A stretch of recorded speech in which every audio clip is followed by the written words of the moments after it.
Hey guys, welcome back to the channel. This is part 1 of our story. If you like this What If story and want to see part 2, let me know in the comments below. Before we start, don't forget to like, subscribe, and share this video with your friends. Also, check the description for more great content and my playlist. This story was posted by 𝐬𝐮𝐿 on Wattpad. Now let's start. Prologue. The soft hum of evening settled over 𝐒𝐮𝐬𝐴, a bustling city nestled near the heart of Tokyo. In a modest apartment on a quiet street, young Izuku Midoriya, a spirited 4-year-old with large, expressive green eyes and unruly dark hair, clung to his dreams with unwavering determination. Despite his tender age, Izuku's heart beat with the fervent longing to become a hero, a beacon of hope in a world where heroes were not just fantasies but everyday realities, thanks to the existence of quirks. In this vibrant world, a quirk was more than just a trait. It was a manifestation of one's inner power, a unique ability that set each person apart. From soaring through the skies to manipulating the elements, quirks varied as widely as the people who possessed them. Over 80% of the population boasted these extraordinary gifts, and many chose to channel their quirks for the greater good, becoming pro-heroes. These heroes risked their lives daily, embodying courage and selflessness to protect the innocent and uphold peace. At the pinnacle of heroism stood All Might, the #1 hero, a symbol of unwavering strength and hope. His fearless smile and indomitable spirit inspired countless individuals, including Izuku, who idolized him with every fiber of his being. Author edit, and OFC. You already know this part, but I know what you're here for. You want to see our beloved Deku in a world with spider powers like there aren't 1,000 fanfics of those already. Maybe it's BC. It would be so cool to imagine. Maybe BC you're bored and need something to read, or maybe it's BC you're like me. BC all your life you've looked up to heroes like Spider-Man and Deku. BC you see yourself in them. And when the going gets tough and life kicks you in the nuts, it just takes watching Spider-Man save the day again, or watch him change one life even despite all the BS going on his life. BC the words Stan Lee said were embedded in us. Whether it was the first amazing fantasy or the Tobey Maguire movie. With great power comes great responsibility. So here is my fan FIC tale of how Deku would be like if he had powers. And I hope just like Stan Lee did for me. I hope I can inspire good in the world through a story. At Izuku's apartment. Inside their small apartment, the late afternoon sunlight filtered through the curtains, casting a warm glow on the modest furnishings. Izuku tugged at his mother's sleeve, his voice bubbling with excitement. Izuku, it's computer time. 𝐶𝐮𝐭𝐡𝐨𝐫 Midoriya, a kind-hearted woman with gentle eyes and a nurturing presence, sighed softly. 𝐶𝐮𝐭𝐡𝐨𝐫, geez, already. Okay, let's go. Together, they made their way to Izuku's room, a sanctuary filled with toys, drawings, and posters of his hero, All Might. 𝐶𝐮𝐭𝐡𝐨𝐫 settled beside him, her fingers deftly navigating the computer as she pulled up Izuku's favorite video, a classic clip of All Might in one of his early heroic feats. The room was filled with anticipation, Izuku's small hands gripping an All Might action figure tightly as he waited for the video to start. Izuku, Mom. Izuku whispered, his eyes wide with excitement. Izuku, can we watch it now? 𝐶𝐮𝐭𝐡𝐨𝐫 smiled warmly, her worries momentarily forgotten. 𝐶𝐮𝐭𝐡𝐨𝐫, man, you might have added 10,000 views yourself, but okay, here you go, sweetie. The screen flickered to life, and the familiar scene unfolded. All Might, larger than life, was in the midst of a chaotic disaster, surrounded by frightened citizens. Izuku watched with awe as the hero effortlessly saved one person after another, his laughter echoing through the room. Citizen 1.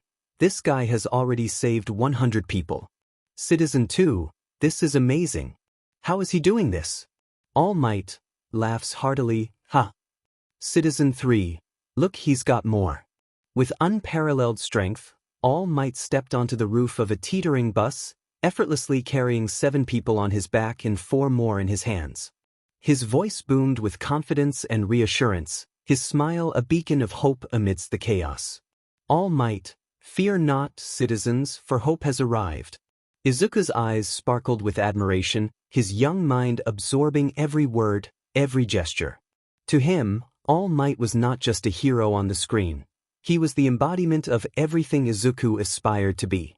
The hero's final words ignited a spark within Izuku, lighting up his face with the pure joy of a child experiencing his first Christmas or stumbling upon a candy store for the first time. All Might, because I am here. Those words resonated deeply within Izuku, fueling his dreams of heroism. He mimicked All Might's hearty laugh, his small chest swelling with pride and determination. Izuku, he's the coolest in the universe, he declared with unwavering conviction. Izuku, and once I get my quirk, I'm going to be just like him. 𝐻𝐿𝐴's smile faltered, a shadow of worry crossing her face. At 4 years old, Izuku should have already manifested his quirk, and the looming doctor's appointment tomorrow filled her with anxiety. She watched her son with a mixture of pride and concern, knowing how much he looked up to All Might. At the doctor's office the following day, the sun rose with a promise of hope that quickly dimmed as Izuku and 𝐻𝐿𝐴 arrived at the doctor's office. The sterile environment was a stark contrast to the vibrant world Izuku imagined. An elderly doctor, donned in thick goggles and a worn lab coat, delivered the devastating news with a heavy heart. "Doctor, I'm sorry kid, it's not happening." Izuku's entire world shattered in that moment, his dreams collapsing with those 5 simple words. The All Might toy slipped from his grasp, crashing to the floor. 𝐻𝐿𝐴's eyes filled with panic as she clutched her son's arm. "𝐻𝐿𝐴, what really? Is there something wrong with him?" "Doctor, there's nothing really wrong with him. He's a perfectly healthy boy. He has just never inherited a quirk." "What is the father's quirk and your quirk?" 𝐻𝐿𝐴 took a deep breath, her voice trembling. 𝐻𝐿𝐴, "Oh well, I can float small objects towards me, and his father, 𝐻𝐵, can breathe fire, but it's nothing too special, just like a lighter kind of fire." The doctor's expression remained solemn. "Doctor, he should have inherited a combination of these quirks or one of them. But when we did his x-rays, it showed his toe was double-jointed, which is rare now. A recent study shows people with double-jointed toes usually don't have quirks. Plus, he's 4 now, so he should have gotten one by now. So, it's safe to say he won't manifest one." Izuku's heart sank as the reality that he would never become a hero settled over him like a dark cloud. 𝐻𝐿𝐴, trying to console him, used her quirk to gently lift the All Might toy from the ground. "𝐻𝐿𝐴, here you go, sweetie." She walked out of the office with a heavy heart, leaving a despondent Izuku behind. PM Midoriya's residence that night, the apartment was cloaked in silence. Izuku retreated to his room, shutting himself away for 10 long hours, the weight of his shattered dreams pressing down on him.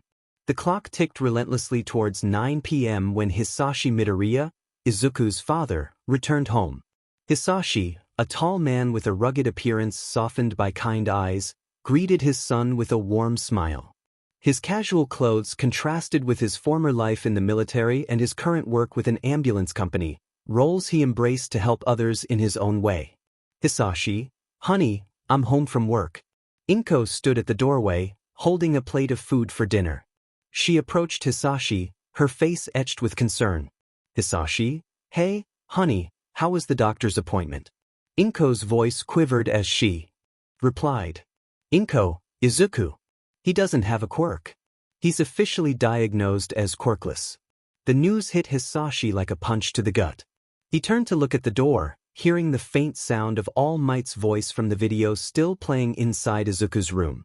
Without a word, he gently took the plate of food from 𝐻𝐿𝐴's hands. "Hisashi, I'll give it to him," Hisashi said, his voice firm but tender. "Hisashi, you go rest, duh." 𝐻𝐿𝐴 gave him a weak smile, grateful for his support. She leaned in to kiss his cheek before retreating down the hallway, her worry still evident in the lines of her face. "𝐻𝐿𝐴, okay, there's more in the kitchen. I'll see you in bed." Hisashi stood outside the door for a moment, gathering his thoughts before he gently pushed it open. Inside, Izuku sat at his small desk, his back to the door, the soft glow of the computer screen illuminating his face. The All Might video played on loop, the hero's booming voice echoing in the otherwise silent room. Hisashi approached quietly, setting the plate down on the desk beside Izuku. He tried to keep his tone light, as if everything was normal.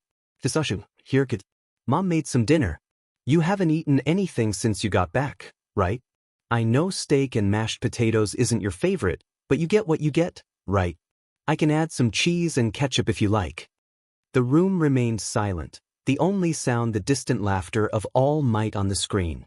Hisashi noticed the desolation in Izuku's posture, realizing that his son's spirit was deeply crushed. Hisashi, Izuku. Understanding the depth of his son's despair, Hisashi decided to give him space. Hisashi, I'll just leave it on your desk. Please try to eat something before you sleep. As he turned to leave, Izuku's small voice called out, breaking the heavy silence. Izuku, you see that? Hisashi paused, turning to glance at the screen where All Might's reassuring smile beamed down. Izuku's tear-streaked face mirrored the hero's unwavering positivity. Izuku, he always has a smile on his face no matter how bad things get. Tears welled in Izuku's eyes as he tried to muster a smile, mimicking All Might's strength despite his heartbreak. His small frame trembled as he voiced his deepest fear. Izuku, do you think I can still be a hero? Hisashi's heart ached as he approached his son, his own eyes glistening with unshed tears. Kneeling beside Izuku, he wrapped his arms around him, offering a comforting embrace. The weight of his son's despair pressed against him, but Hisashi remained resolute, determined to instill hope where it seemed all was lost. Hisashi, son, you don't need a quirk to be a hero. A lot of people might say otherwise, but what they think doesn't matter. All you need is the longing to do what is right, the dedication to become better, and the hope that things will get better. That's what a real hero is, a hero who uses his great power with great responsibility. Remember that, Izuku. Tears streamed down Izuku's cheeks as he clung to his father, the warmth of Hisashi's embrace offering a semblance of solace. Despite his sorrow, Izuku managed a faint smile, drawing strength from his father's words. Clinging tightly, he whispered, barely audible over his sobs. Izuku, thank you. In that moment, amidst the shadows of doubt and despair, a flicker of hope ignited within the young boy's heart, a hope that perhaps, even without a quirk, he could carve his own path to heroism, inspired by the love and belief of his family. In the familiar setting of Aldra Junior High, the classroom was a study in contrast. Despite the teacher's droning lecture, most of the students were slouched in their seats, eyes glazed over with boredom. Their thoughts were anywhere but on the lesson. The late afternoon sun filtered through the windows, casting a warm glow over the room, but it only served to remind the students of where they would rather be, anywhere but stuck in class. Among the disinterested crowd, one student stood out. Izuku Midoriya sat upright at his desk, his pencil moving rapidly across the page as he diligently took notes. His green hair, messy and unruly, matched his freckled face and large, attentive eyes. Unlike the others, Izuku was completely absorbed in the lesson, his brow furrowed in concentration.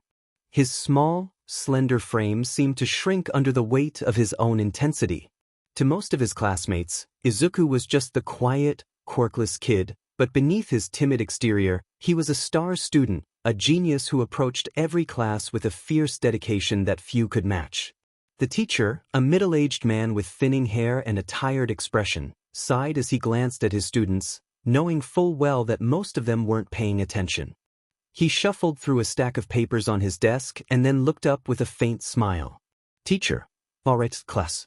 I could give you these career application tests, but let's face it, you all want to become pro-heroes.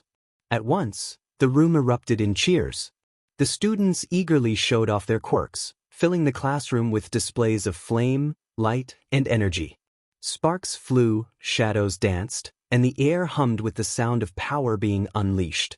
But in the midst of the celebration, one student remained silent. Izuku kept his head down, his face tinged with shame. He clenched his fists under the desk, feeling the familiar sting of inadequacy. While everyone else reveled in their quirks, Izuku had nothing to show. No power, no special ability. Just a dream that seemed impossible. Suddenly, a loud, cocky voice cut through the noise. Bakugo, hey, teach, don't lump me in with the rest of these losers. I'm the real deal, and these rejects wouldn't even cut it as a prose janitor. The room fell silent as everyone turned to look at Katsuki Bakugo, the blonde, spiky-haired boy with a perpetual scowl on his face. His red eyes gleamed with arrogance, and his posture was one of absolute confidence. 𝐒𝐮𝐻𝐽 radiated power, his presence demanding attention. He looked down at his classmates with disdain, as if they were all beneath him. Student 1. "Oh yeah, you think you're better than us?" one student shouted, his voice full of anger. Student 2. "Oh, you're just full of it." Another added, his quirk crackling in the air. Student 3. "Big talk, 𝐒𝐮𝐻𝐽, sure you can back it up." A third chimed in, his fists glowing with energy. 𝐒𝐮𝐻𝐽 sneered at them, a wicked grin spreading across his face. 𝐒𝐮𝐻𝐽, "Oh please," he scoffed. 𝐒𝐮𝐻𝐽, "I'll take you all on. I'm going to go to the #1 hero school. I'll become the #1 hero and be the richest and most famous of all time." The teacher, seemingly unfazed by the outburst, casually shuffled his papers and then glanced at Izuku. "Teacher, really is that so?" "Oh yeah, you are applying, which is a pretty big deal." The teacher paused, then added with a curious look, "Teacher, wait, Izuku, aren't you applying too?" The classroom fell into an eerie silence.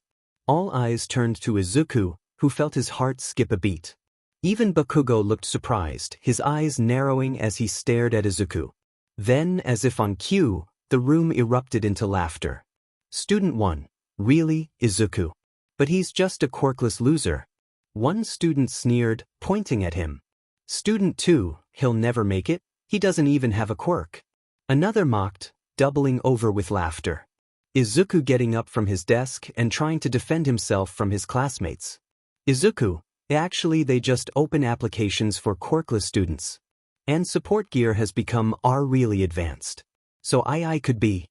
The first, Student 3, "Please, don't make me laugh more than I already am." A third jeered, tears of amusement in his eyes. Izuku's face burned with humiliation. He sat down at his desk, keeping his head down, his shoulders trembling as he tried to make himself as small as possible. The laughter felt like knives, each one cutting deeper into his already fragile self-esteem. But then, a sudden roar of anger silenced the room. "𝐒𝐮𝐻𝐽, listen, you wannabe pro-hero rejects." 𝐒𝐮𝐻𝐽's voice thundered, filled with fury. "𝐒𝐮𝐻𝐽, if anybody has a chance at being a hero, it's him." He pointed directly at Izuku, his face twisted in rage. "𝐒𝐮𝐻𝐽, he's smarter than all you screwheads combined and then some. If you got a problem with that, take it up with me." Flashback to years ago when they were 6 on a rainy afternoon in a small neighborhood. 𝐒𝐮𝐻𝐽, a smart and confident child, walks home after a long day at school. Despite his fiery personality, even he sometimes needed help with his studies. His parents had asked if anyone in the class could tutor him, and to their surprise, the first to volunteer was Izuku Midoriya. Though they lived on the same street and occasionally saw each other, 𝐒𝐮𝐻𝐽 never paid much attention to the quiet, quirkless boy. But Izuku was known to be exceptionally bright and consistently at the top of his class.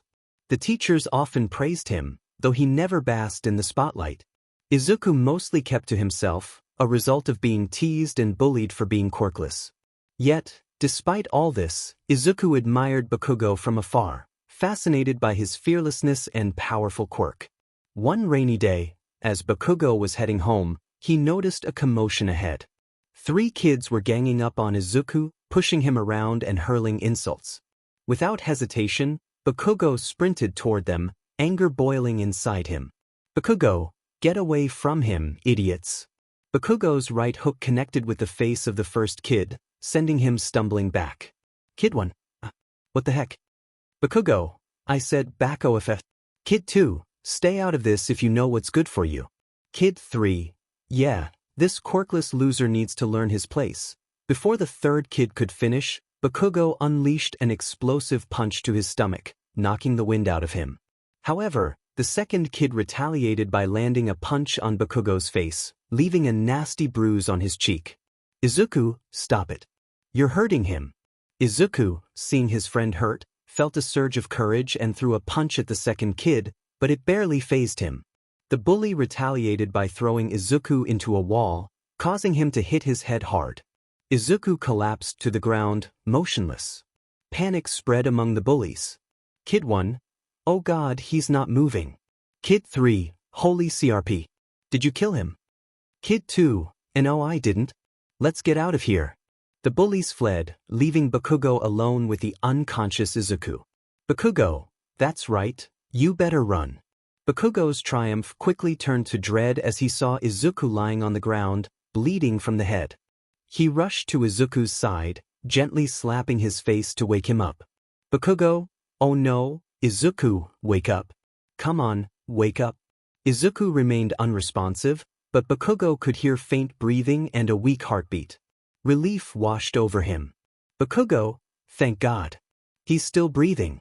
Realizing he needed to act fast, Bakugo hoisted Izuku onto his back, determined to get him to safety. Bakugo, I don't know where you live, so I'm taking you to my house. My parents can help. He carried Izuku through the rain to his home. As he approached, his parents, who had been waiting outside for him at the house's front porch, worried he'd get sick in the rain. They noticed the Bakugo running down the street carrying Izuku. Mitsuki recognizing the boy, as he belonged to her longtime friend from high school 𝐾𝐮𝐭𝐡𝐨𝐫. Their expressions turned to shock. Mitsuki, honey, get the first aid kit. Masaru, oh God, he's bleeding from the head. We need to get him to a hospital. I'll call an ambulance. Mitsuki, what happened? Bakugo, still catching his breath, explained the situation. Bakugo, I was walking home, and some bullies were beating him up. I fought them, but one of the kids threw him into a wall, and he hit his head. Then he stopped moving. They ran and I brought him here. Mitsuki, all right, let's get him out of the cold rain. Wait for the medics to take him to the hospital.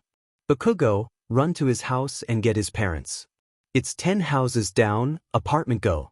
Bakugo sprinted to the Midoriya residence, his heart pounding with urgency. He banged on the door frantically until it opened, revealing Inko and Hisashi Midoriya. Inko, oh, it's Bakugo. Hisashi, what's up, kid? Bakugo, it's Midoriya. He got beat up, and he's not waking up. He's at my house with my parents. They called an ambulance. Panic immediately filled the faces of Izuku's parents. Inko and Hisashi, what?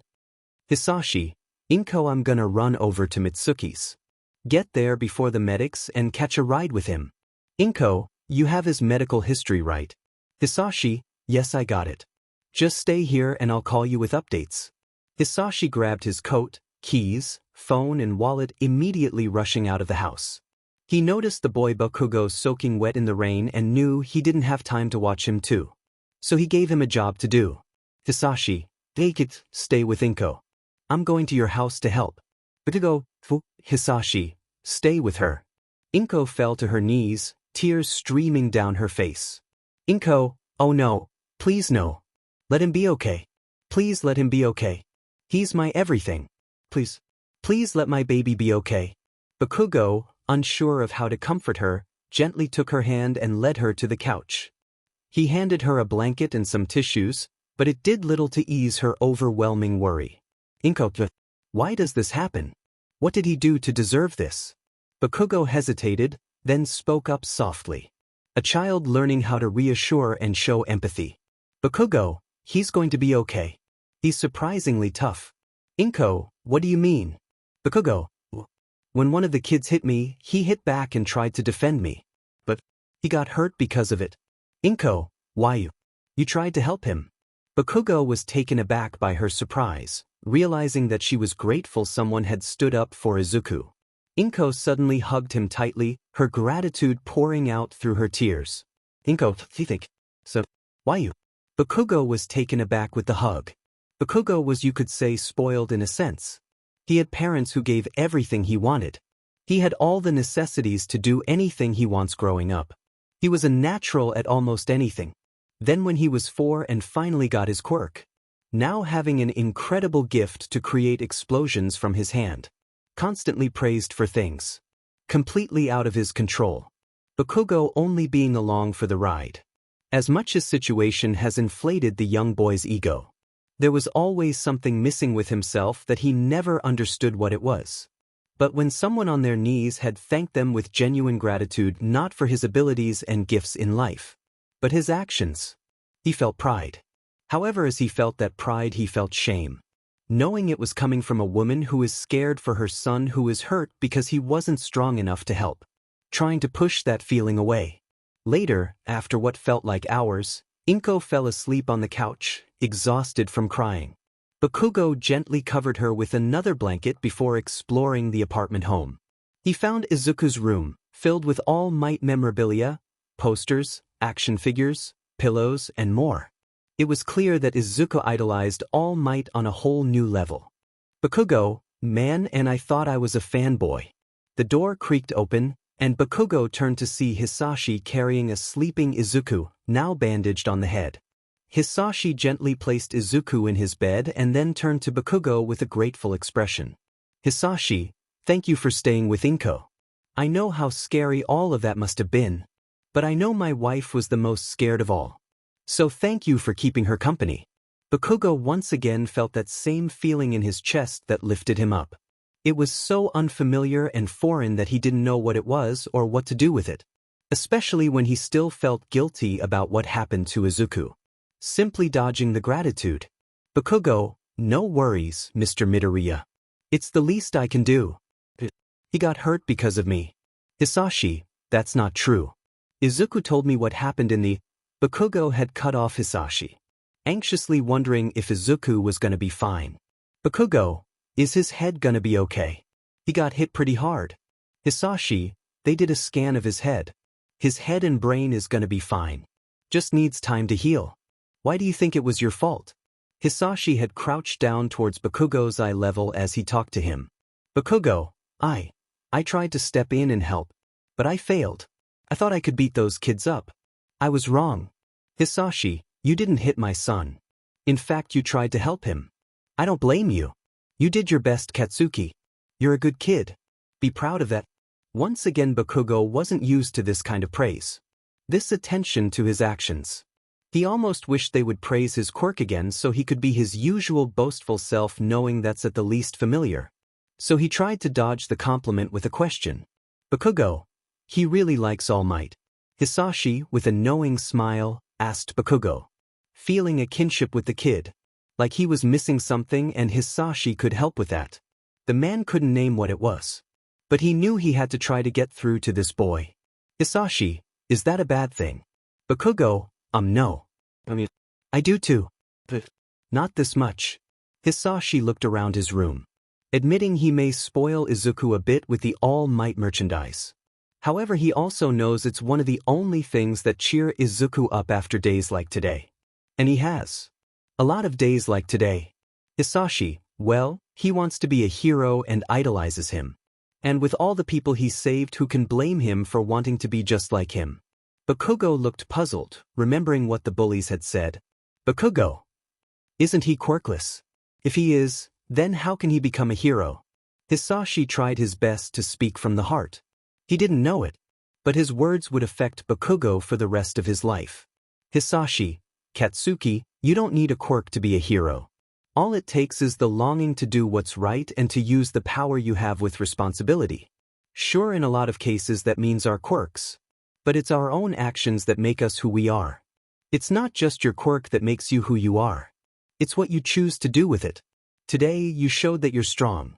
Not because you can win in a fight, but because you choose to stand up for someone who needed help. 𝐾𝐮𝐿 finally realized what that sense of pride meant inside of himself.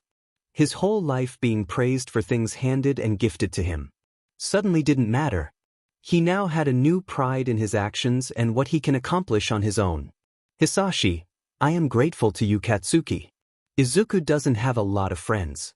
So it's nice to know someone at school has his back. Sadly, I wish this was the last time. But I know it won't be. I can't protect him all the time, and one day, I know I won't be here to do it. 𝐬𝐵's eyes softened, and he looked at 𝐾𝐮𝐿 with a depth of emotion that struck the young boy.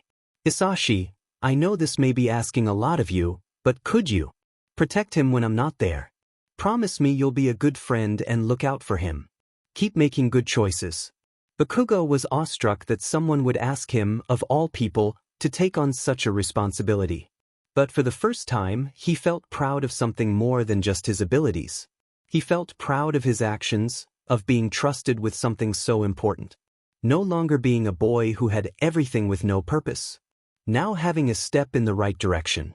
𝐻𝐿𝐻, you can count on me, sir. I promise. From that day forward, 𝐻𝐿𝐻 and Izuku became inseparable friends. 𝐻𝐿𝐻 would protect Izuku from bullies, and Izuku would help him with homework if he ever needed it, which was rare. Over time, 𝐻𝐿𝐻 began calling Izuku Deku, not as an insult, but as a reminder that without 𝐻𝐿𝐻's protection, Izuku might struggle on his own.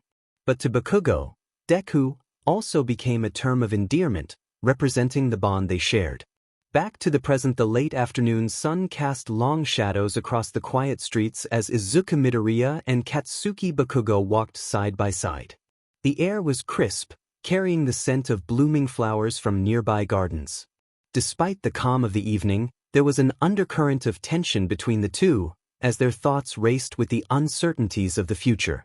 𝐻𝐿𝐻 walked with a confident stride, his hands tucked behind his head in a relaxed yet defiant manner. His sharp orange eyes scanned the surroundings, but every now and then, they flicked towards Izuku, who moved more cautiously beside him.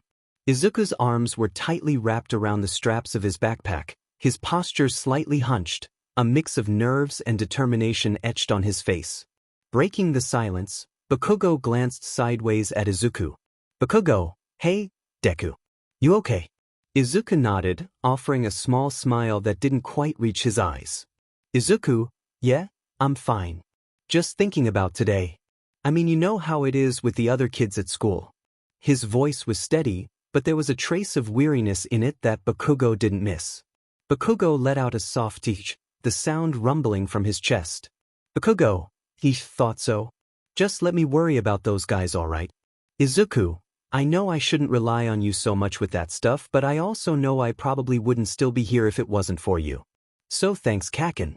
𝐻𝐿𝐻 joked at his friend, knowing he had to try and lighten the tone a bit. 𝐻𝐿𝐻, well, Deku, you're kinda useless without me. What kid of hero would I be if I just let you get your lunch money taken every week? You're still planning on going. He tried to keep his tone casual, but there was a hint of curiosity that he couldn't hide. Izuku's eyes lit up with a mixture of hope and anxiety. Izuku, I know I probably don't have a chance, but they're taking kids with no quirks now, so I could be the first hero. Without a quirk, he hesitated for a moment, then added, Izuku, but I would probably be some kind of support hero though. I'm still gonna try for the hero course, so maybe I'll get in with you. We could be in the same class together and everything. Training together side by side. 𝐻𝐿𝐻, 𝐻𝐿𝐻 knew it was a touchy subject with his dreams of being a pro hero. His parents tried their best to encourage Izuku to follow his dreams. His father the most. He knows 𝐻𝐮𝐭𝐡𝐨𝐫 though had so much doubt and worry, hoping Izuku would grow out of his dream and face reality. 𝐻𝐿𝐻 didn't want to be the one to try and get Izuku to face his circumstances. However, Izuku already knew what everyone was thinking. Izuku, I know how stupid it is. I'm not dumb. But I have to at least try. Give it my best shot. I mean, I won't know it's possible until I do. As Izuku spoke, 𝐻𝐿𝐻's usually stern expression softened. He glanced up at the sky, the faint smile on his lips betraying his pride in Izuku's determination. 𝐻𝐿𝐻, like you said, you could be the first. You're definitely smart enough to figure a way out if there is one. No way to know until you try. Izuku's smile widened slightly, warmth filling his chest at 𝐻𝐿𝐻's rare compliment. He couldn't help but feel a surge of hope. Maybe, just maybe, he could stand alongside 𝐻𝐿𝐻 as a hero.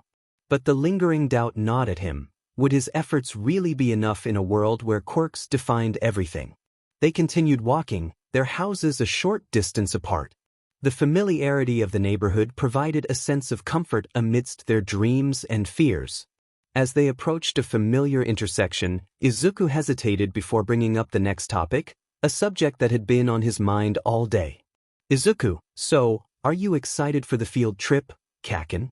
𝐻𝐿𝐻's eyes narrowed slightly, a hint of annoyance flickering across his face. 𝐻𝐿𝐻, it's just going to be some boring old lab. Izuku's eyes sparkled with enthusiasm, his earlier hesitation vanishing. Izuku, what, 𝐀𝐮𝐭𝐡𝐨𝐫? It's not just some lab. It's Dr. Connor's lab, and they study genetic research there and how quirks work. They're the biggest leading researchers on quirks, which is huge. They could even figure out how to give someone a quirk. As Izuku's words sank in, 𝐒𝐮𝐽𝐽's expression shifted abruptly. A flicker of guilt crossed his face, and he looked away, trying to mask the unease that was creeping into his thoughts. He had downplayed something that was clearly important to Izuku, something that could be a glimmer of hope in his otherwise quirkless life. The realization hit 𝐒𝐻𝐽𝐽 harder than he expected, stirring a mix of regret and concern within him. 𝐒𝐻𝐽𝐽, well, anyways, I'm gonna go home now. See you later, 𝐒𝐻𝐽𝐽 muttered, his usual bravado faltering as he struggled to reconcile his own feelings. Izuku watched him, a hint of confusion mingling with concern. He reached out, placing a reassuring hand on 𝐒𝐻𝐽𝐽's shoulder. Izuku, later, 𝐀𝐮𝐭𝐡𝐨𝐫. 𝐒𝐻𝐽𝐽 glanced back, a conflicted emotion battling within him. He wanted to believe in the possibilities that Dr. Connor's research represented for Izuku. Yet, pride and fear held him back, making it difficult to fully embrace the hope that Izuku exuded so naturally. He turned away, trying to shake off the weight of his thoughts, but the unease lingered. As they parted ways, Izuku watched 𝐒𝐻𝐽𝐽 walk away, a silent prayer on his lips. He hoped that one day he could stand next to 𝐒𝐻𝐽𝐽 as an equal, and perhaps, together, they could overcome the challenges that lay ahead. On the bus heading to Dr. Connor's lab, Izuku, dude, I can't believe we are actually going to Dr. Connor's lab. This is so freaking cool. 𝐒𝐻𝐽𝐽, geez, calm down man, I know you're a nerd, but this is a little much. Izuku, you don't understand, 𝐀𝐮𝐭𝐽. Dr. Connor's work on genetic engineering is decades away from anything we currently have. The CRISPR technology that's able to identify and modify specific genes in DNA is insane. 𝐒𝐻𝐽𝐽, sounds like the guy is playing God. Is it really such a good idea to mess with that stuff? What if he turns himself into a giant rat, or housefly, or a lizard? Izuku, well, it's an extremely regulated facility. I'm sure they have many security measures and ethical board committees, so stuff like that never happens. You would think, huh? Another student then chipped in on their conversation. Student 1, yeah, maybe since you like the lab so much you should do that instead. After all, you have no quirk and are usual. He was then caught off by 𝐒𝐻𝐽𝐽 grabbing the other student's shirt while making his other hand smoke up and with little explosions. He then smirked, giving off a vibe of Yoda voice. Ain't fed up you did. 𝐒𝐻𝐽𝐽, I'm sorry, what was that last part? Student 1, nothing. The bus then stops as they have arrived at the lab. They walk out of the bus to then meet up with their tour guide. Izuku and 𝐒𝐻𝐽𝐽 walk into the lab and Izuku is absolutely awestruck. He is completely nerding out about everything there, from the giant electromagnetic microscopes to the genetic samples they collected in their quirk research they have done. Izuku, oh my god, 𝐀𝐮𝐭𝐡𝐨𝐫. 𝐒𝐻𝐽𝐽, Deku, shut up you DMN nerd. I get it, but calm down. You're getting looked at weird. Izuku looks around at his classmates and other guests and employees at the facility, looking at him weird and gossiping about him. Izuku. Sorry. The tour guide then stops to introduce the man himself. Dr. Connors. Tour guide. Now I am honored to introduce the man who made all this responsible. Dr. Connors. His research into cross-species genetics and quirk research has been revolutionary. The man in a white lab coat, glasses and a missing arm then introduces himself to the class. Dr. Connors. Well, that's certainly a way to welcome someone. Thank you. I'm very honored. The scientist then went ahead and started to explain his research to the class. Dr. Connors. Now, as we all know, quirks are based upon our family genetics. You would either get one of your parents' quirk or a combination of both. This seems like the only way to get quirks is by just being born with one. However, thanks to the CRISPR technology one developed, I have been able to not only identify but edit these very specific genomes. A student then raised his hand at the back of the class. Dr. Connors. Yes. What is your question? Student. What exactly are the possibilities with this new technology? Dr. Connors. Well, as of now, not much application can be used on quirks. Nothing that's ethical. Things like genetically altering 𝐒𝐮𝐽𝐽 before it can grow. We can also use this technology to alter certain animals and plants to yield higher protein, growth rate, or other traits. But we have had GMOs for some time. This would be just a more advanced version of that.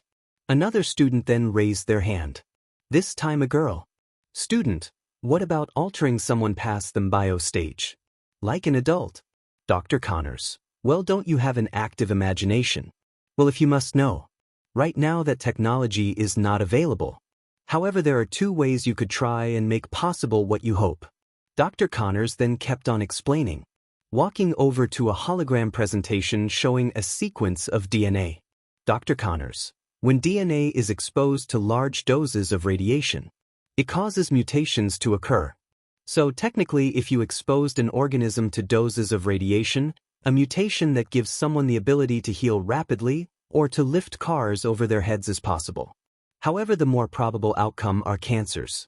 Radiation is like a lottery that has a 0.0001% chance of winning. Not like a comic books where you drink radioactive waste by accident and get super strength or turn green. Student, and the other way. Dr. 𝐶𝐮𝐬𝐻, a more promising idea is to use a virus. Viruses have the unique ability to infect cells by inserting their own DNA inside the cells. If you could create a virus that is able to identify and modify specific genes, you could then release it inside an organism and it would change their biological makeup over time. Viruses do this in a way so it spreads and reproduces either other viruses or just changes the genome of a cell to kill itself. Student, could you give people quirks with this type of technology? Dr. 𝐶𝐮𝐬𝐻, well, to be quite frank with you, I wouldn't be much interested in that, and that's not what my lab facility is focused on doing. We hope to find cures for diseases like Parkinson's, cancers, or Alzheimer's, either using regeneration abilities from reptiles and amphibians or through enzyme production found in some species of fish and insects. The class, however, seemed bored of that answer. So Dr. 𝐶𝐮𝐬𝐻 gave in feeding into their interest of knowledge. Dr. 𝐶𝐮𝐬𝐻, theoretically, yes. You could give someone a quirk or superpower with this research. However, despite the hundreds of years of research into quirks, we still have no idea their exact origins or how they first came into existence in the first place. We can only pinpoint certain traits and reproduce quirk-like abilities, but not quirks themselves. We still have no idea where to even begin looking for quirks inside the human genome. Student, what? That doesn't make any sense. Dr. 𝐶𝐮𝐬𝐻, well, you see, Izuku then chimed into the class. Izuku, so it's like sending JPEG. The whole class then looked back at Izuku, separating to show the boy with green hair in the back of the class next to his blonde friend Bakugo, with the scientist showing the most interest and humor in his analogy. Bakugo, what the hell's a G? Izuku, it's a type of image file. They shorten an image's data so it's easier to send over. However, each time it's sent, the file or image loses quality, making it look less and less like the original copy. Dr. 𝐶𝐮𝐬𝐻, interesting analogy. Go on. Dr. 𝐶𝐮𝐬𝐻 then let Izuku continue with his unusual analogy, piquing his interest in such a young, brilliant mind. Izuku, well, if what you're saying about cross-species genetics and quirks is true, then as of right now, we have no way of finding or recreating the whole genome that allows a quirk to exist. So we shorten the data we're specifically looking for in DNA and only take or send over that trait. Dr. 𝐶𝐮𝐬𝐻, I must say you have the strangest analogies, young one. What is your name? Izuku, Izuku. Izuku Midoriya. So also another question. Dr. 𝐶𝐮𝐬𝐻, go on. I'd love to hear it. Izuku, if the transferring of DNA between species is incomplete, doesn't that leave a large factor of errors or uncontrollable factors? If we try to replicate a quirk that gives someone the ability to shoot fire, we could also lose that quirk's ability to create an insulation of skin and not just produce fire, burning the subject whenever they made fire. Dr. 𝐶𝐮𝐬𝐻, you are absolutely correct. Which is why here at my lab, we are only in the animal testing phase and not the human testing phase. This large margin of lost data we cannot replicate is highly likely to develop mutations, which, to be quite honest, I have no idea what that could look like. Bakugo then whispered over to Izuku. Bakugo, you know, I can take a guess and figure it involves mutant animals or monsters everywhere. Izuku then nudged a shoulder at his friend, joking. Izuku, you read way to many sci-fi horror flicks. Dr. Connors then started to take his leave, letting the tour guide take over again while walking away to continue working in his lab. Dr. Connors, now thank you all for your time. I see many bright minds here and I hope you are inspired to find and discover new things while at my lab. My assistant will take you to some of our genetically modified subjects and animals. Have a good day. The tour guide then led them over to lots of aquariums and glass cages of all the reptiles, mice, insects and arachnids they had created at their facility. Tour guide, we have successfully managed to give these 8 genetically engineered spiders traits similar to quirks but are not quirks as Dr. Connors explained before. The lab assistant then one by one started to explain each spider that was presented. Tour guide, we have this giant house spider which can jump to catch its prey and we made it stronger by using the same method a quirk user we used as a test subject does and physically enhances its power. This spider can now jump, run, and carry more than it ever could before. Student, how long did it take to make this spider? Tour guide, this spider specifically took maybe 200-ish attempts before it was successful, which was about 5 months. Think. The whole class eyes widened thinking about how many dead spiders there are now in the name of science. The whole class, so many dead spiders. Tour guide. Next, we have the net web spider which can spin a web stronger than steel and more flexible. She then jokingly said to the class. Tour guide, I named her Charlotte. Bakugo then joked to Izuku next to him. Bakugo, Charlotte is one ugly-looking spider. Izuku, gaps Bakugo. That's no way to talk to a lady. Bakugo, I is a bug. Izuku, arachnid. And she sacrificed her life to give her kids to a empathetic pig. Tour guide. We then added a trait from a quirk user that allowed her to understand the molecular level of everything known. While this quirk trait has no combat or tactical use, the spider can now make its web stronger and even make it do different things with the help of the quirk's traits and understanding of chemical engineering. Izuku, whoa. Bakugo, look. The spider is a chemical engineer. Isn't that amazing? Bakugo, oh great. Like that won't backfire. Tour guide. Then, we have the tarantula who has over 40,000 hairs per centimeter squared while we humans only have 60 hairs per centimeter squared. These hairs have triggers that tell a spider if something is nearby. We however added a quirk trait of someone with such fast reflexes, he could sense a person in another room but not to an extreme, he could just tell if someone was behind a door or if something big was gonna hit him. This once again however is a great trait to add to the spider as it now has almost a 6th sense of its surroundings, a spider sense if you would, and can react faster than the speed of lightning. Izuku, can you imagine having that much hair on you? Bakugo, sure can. Haven't you seen your old man at the beach? Just take a look at his back and you'll see a green tarantula. Izuku laughed hard at that one. Tour guide. Then finally we have our own genetically made spider which has all the previous traits the other spiders had. A female student however raised her hand pointing to an empty glass case. Student, excuse me. You said there was 8. I only count. Tour guide. Oh, I guess it's in the lab for testing. Unknown to everyone though, a spider crawls in its web on the roof right above where Izuku is standing. The spider then crawls down from a web above Izuku as he is trying to take a picture with his phone of the other spider. The group then starts to leave and Bakugo tells his friend to hurry up. Bakugo, Deku, the group's leaving. Hurry it up. Izuku, yeah, just 1 second. I'm taking a pic. The spider then lands on Izuku's hand. Before Izuku could even register what happened, the spider had bit him. Izuku flinches in pain. Izuku, W. Teach, what the hell? He then slaps the spider off him and watches it fall to the ground, crawling a little until it shriveled up and died.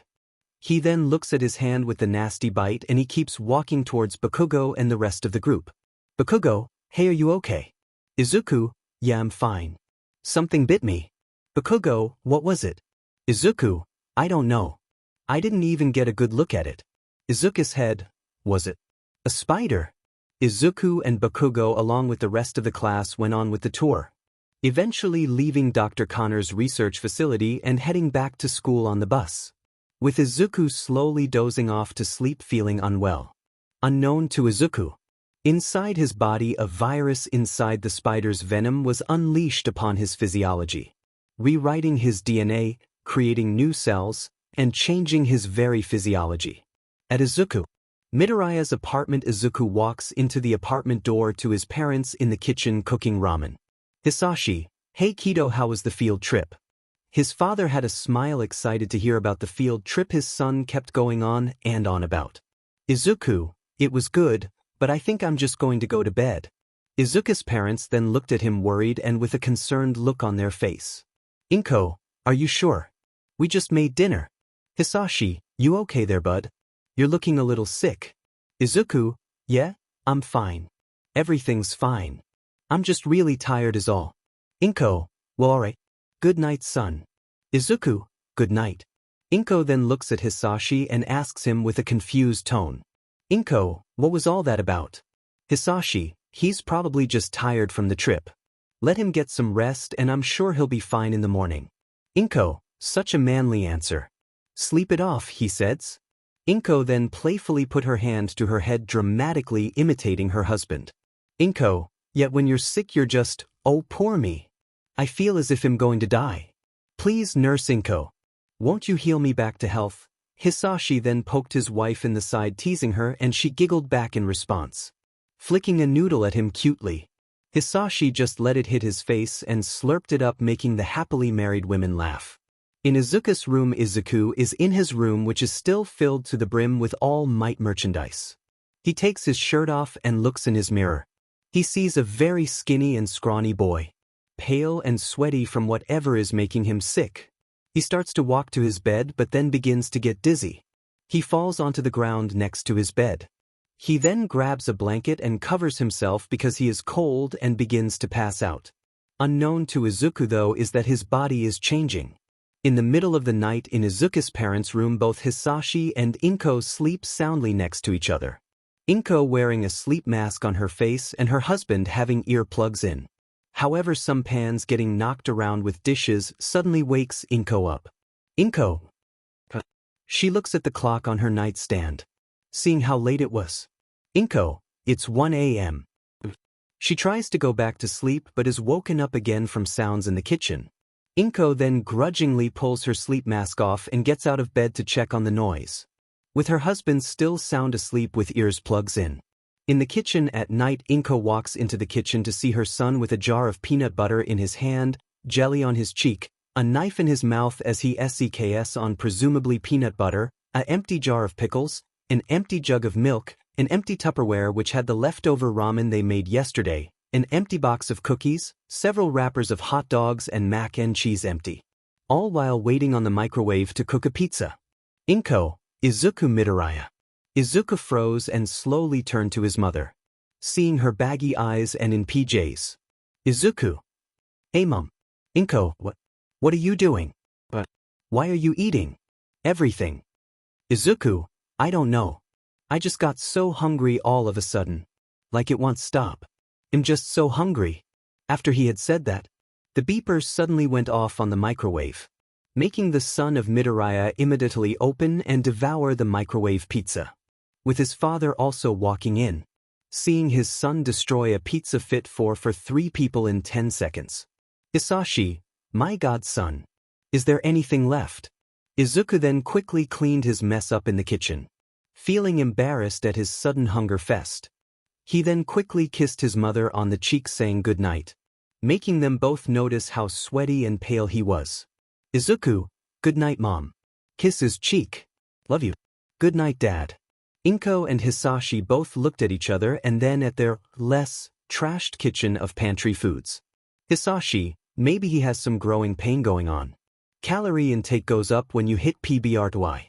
Inko, I've been a nurse for 25 years and I've never seen something like this. Maybe we should take him to the doctors in the morning. Hisashi, you could be right. We can take him out of class tomorrow and take him to get checked out. Missing 1 day of school won't hurt him. Let's head back to. Just as the couple had turned around, they suddenly heard the fridge door open again, seeing their son grabbing more leftovers. With an orange in his mouth and box of leftover meatloaf Inko had made. Before his parents could say anything, he scurried back into his room. Inko, My god, he's even taking my meatloaf. After all of that, 𝐻𝐵, I know. No one ever eats your meatloaf leftovers. 𝐾𝐮𝐭𝐡𝐨𝐫 then went deadpan, looking up at her husband, with an angry frown in her eyebrows. Her husband turning a little pale, realizing what he just said, looking away in guilt. 𝐾𝐮𝐭𝐡𝐨𝐫, what do you mean nobody eats my meatloaf leftover? 𝐻𝐵, well honey, it tastes good fresh out, but it gets a bad aftertaste when it's reheated, and 𝐾𝐮𝐭𝐡𝐨𝐫, I've made meatloaf for years. How many meatloafs have I made for you? How much food have we wasted? Honestly, if my cooking was that bad, we could have had something else. The woman clearly saying something she meant the exact opposite of. The husband, knowing it's a trap, interjects. 𝐻𝐵, honey, that's not what I'm saying at all. The two then continued to bicker with each other back to bed, going back to sleep. Morning time in Izuku's room. Izuku wakes up on the floor, dazed and confused, wondering why he was sleeping on the floor. Izuku, why am I sleeping on the ground? Izuku starts to stand up and notices he feels a little taller. Only by a few inches, but definitely taller. Izuku, whoa, that's weird. Izuku then looks into his mirror and is then absolutely stunned. Yesterday he was a skinny, timid, and a pale kid. Yet now he is a toned, muscular kid with color. Izuku, that's even weirder. His mother then had knocked on the door that was closed to his room. 𝐾𝐮𝐭𝐡𝐨𝐫, Izuku. Izuku, 𝐾𝐮𝐭𝐡𝐨𝐫, are you alright? Izuku then looks at himself in the mirror, flexing, posing, thinking how weird but cool this is. Izuku, I'm fine. Why do you ask? 𝐾𝐮𝐭𝐡𝐨𝐫, well, are you changed? You have school. Izuku smiled, flexing his pecs. Izuku, yeah, a big change. Hang on, I'll get ready. 𝐾𝐮𝐭𝐡𝐨𝐫, well, hurry up, you're going to be late. Izuku then starts trying to get dressed, but his school uniform is now tight on him. Izuku, oh great. The one time my prayers are answered and I finally get a growth spurt. It's gonna make me late. Izuku then tried to put on his school clothes best he could. His breaths were now a little shorter than usual, with his jacket now being a tight fit. Izuku, I'm gonna have to ask 𝐀𝐮𝐭𝐡𝐨𝐫 for a change of clothes. Izuku then walked out of his room and said good morning to both his parents with a smile. Izuku, morning mom. Morning dad. Izuku then went into the fridge grabbing some orange juice. Looking much better, and a little taller than he did before. 𝐻𝐵, well, you look lively this morning. Feeling better? Izuku, yeah, I just needed some rest, that's all. I think I was coming down with something, but I feel fine now. 𝐻𝐵 then noticed the extra few inches his son got, making a big smile, getting up from his chair, and ruffling his son's head. 𝐻𝐵, hey there, champ. Did you stretch overnight or did you borrow some height from the trees? Looks like you're growing faster than weeds in a garden. Izuku just smiled and giggled. His dad then also noticed the sudden increased broadness in his shoulders. 𝐻𝐵, my god kid. You had some growth spurt last night. Where did that muscle come from? Izuku, I'd say it's about time. My prayers had finally been answered. Izuku head. Maybe now I can actually outrun my bullies. 𝐻𝐵, I'm gonna have to take you shopping for new clothes soon. It's better than having to take you to the doctor's. 𝐾𝐮𝐭𝐡𝐨𝐫 then chimed in, finishing breakfast and throwing the bacon on a plate for the two men in her life. 𝐾𝐮𝐭𝐡𝐨𝐫, are you sure you're feeling better, sweetie? You were so diaphoretic last night and looked like you had a fever. I can always have you checked out at work if I really needed to. You looked febrile. Izuku just shrugged it off though, finishing his orange juice and grabbing some bacon to quickly eat. Izuku, I feel fine mom. Honestly, I actually feel really great. Like I'm lighter or something. 𝐻𝐵 head, I don't know how. He ate like 40 pounds of food last night. Did it all go to his muscles? 𝐾𝐮𝐭𝐡𝐨𝐫, well, if you say so. Izuku then started to get ready to head out for school, grabbing his backpack and putting his shoes on, and also texting Bakugo for an extra change of school and gym clothes. 𝐻𝐵, oh Izuku, don't forget. I'm gonna be working late at the fire station today. So when you leave school, you need to help walk your mom home from work. Izuku, sure, no problem. 𝐾𝐮𝐭𝐡𝐨𝐫, we love you. Izuku, love you too guys. Izuku then leaves and starts heading for the train station to get to school. Meanwhile, 𝐻𝐵 and 𝐾𝐮𝐭𝐡𝐨𝐫 finish their breakfast. 𝐾𝐮𝐭𝐡𝐨𝐫, honestly honey, I don't need to be walked home from my job. I'm perfectly capable of handling myself. I do it all the time in the Hisashi, I know, sweetie. But it's not just about that. I'm trying to teach him responsibility. Part of being a man is making sure the women in your life are safe. 𝐻𝐿𝐮𝐬𝐿. So I'm just some tool to teach our son responsibility, huh? 𝐻𝐿𝐮𝐬𝐿 had joked to her husband with a smirk. Hisashi, oh, you know I don't mean it like that. I obviously also just want to keep my special lady safe. You can never be too careful with these new villains coming out. 𝐻𝐿𝐮𝐬𝐿, you mean your wife? Hisashi then threw a piece of bacon at 𝐻𝐿𝐮𝐬𝐿, teasing her while also laughing. With 𝐻𝐿𝐮𝐬𝐿 using her powers to just causally catch it in the air before it hits her. Hisashi, my special lady is my wife. 𝐻𝐿𝐮𝐬𝐿 had finished her breakfast and walked over to her husband, giving him a kiss. 𝐻𝐿𝐮𝐬𝐿, and you are my one and only husband. Even after being married for 30 years.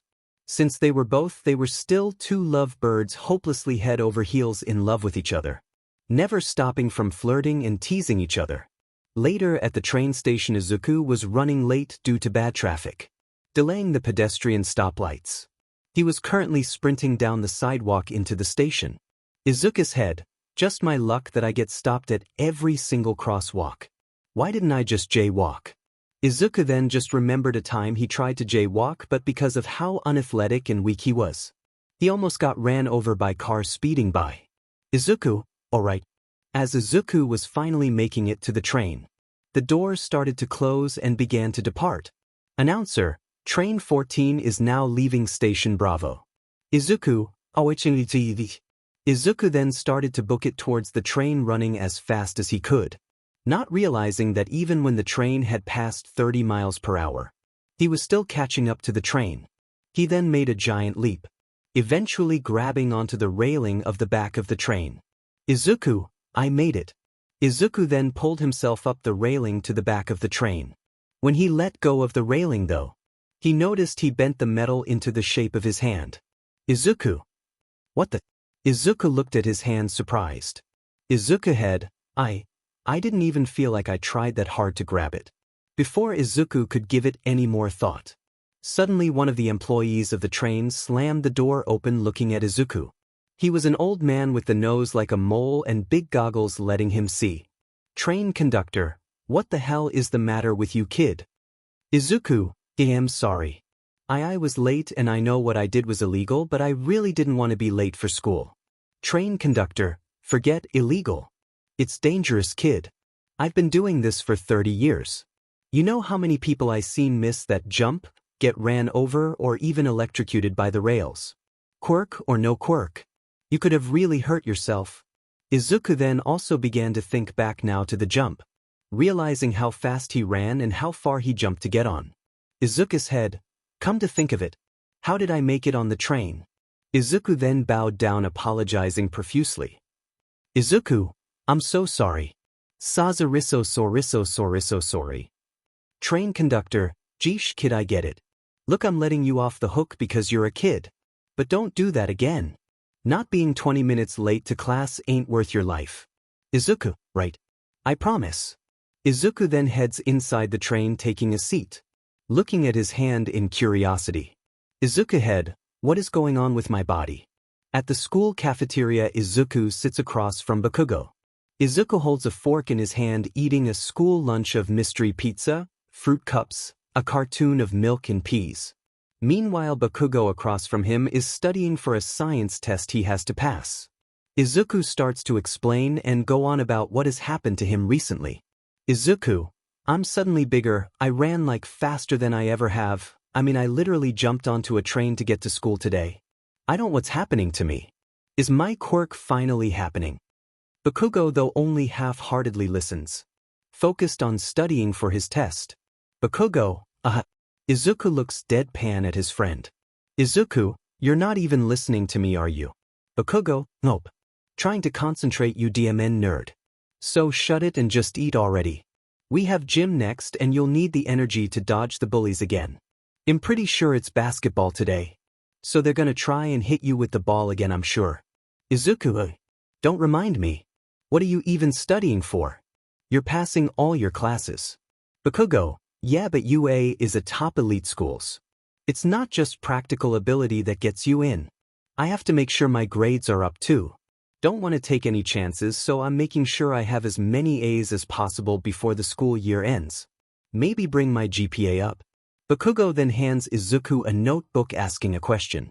𝐻𝐿𝐴, so what was the formula for Newton's second law again? Izuku, force equals mass x acceleration, or FMXA. Basically, his principle states an object will continue to gain net force so long as you increase either the mass of the object or the acceleration of the object. Opposites would also be true if you decreased either variable.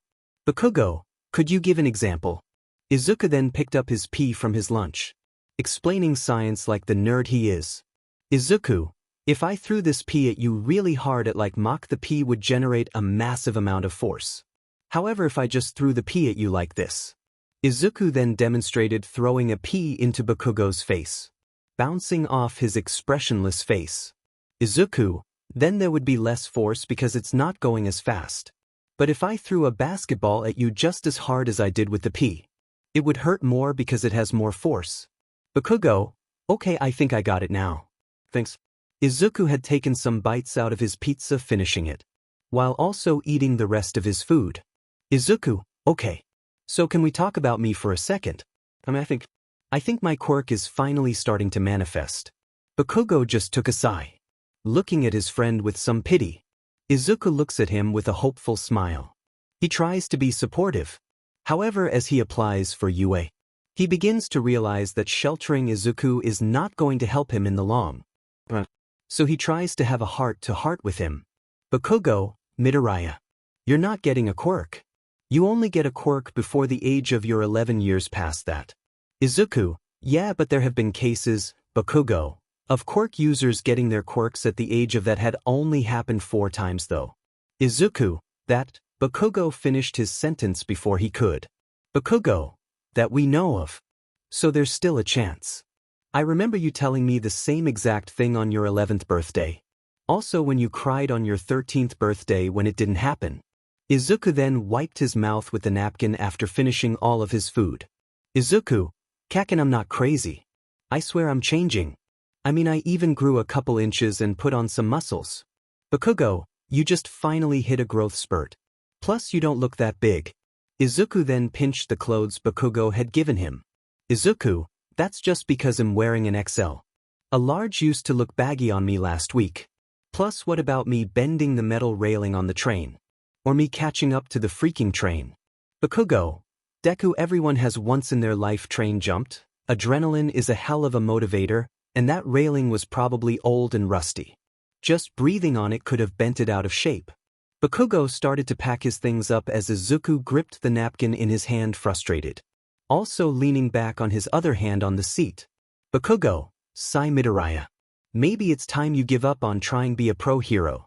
Izuku looked at his friend, hurt by him saying that. Izuku, you said that I could get into UA though. Don't you still want to go together? 𝐻𝐿𝐴, I do. But, Izuku, if you don't have some type of useful power to help or defend yourself, you're gonna get yourself killed.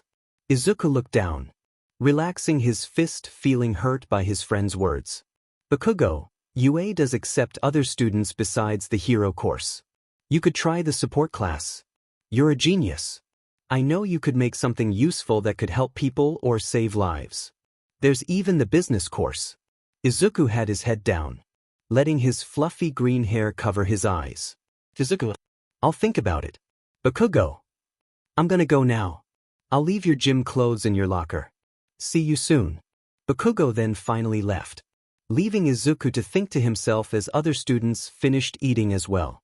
Izuku had, he's not wrong. I really am powerless.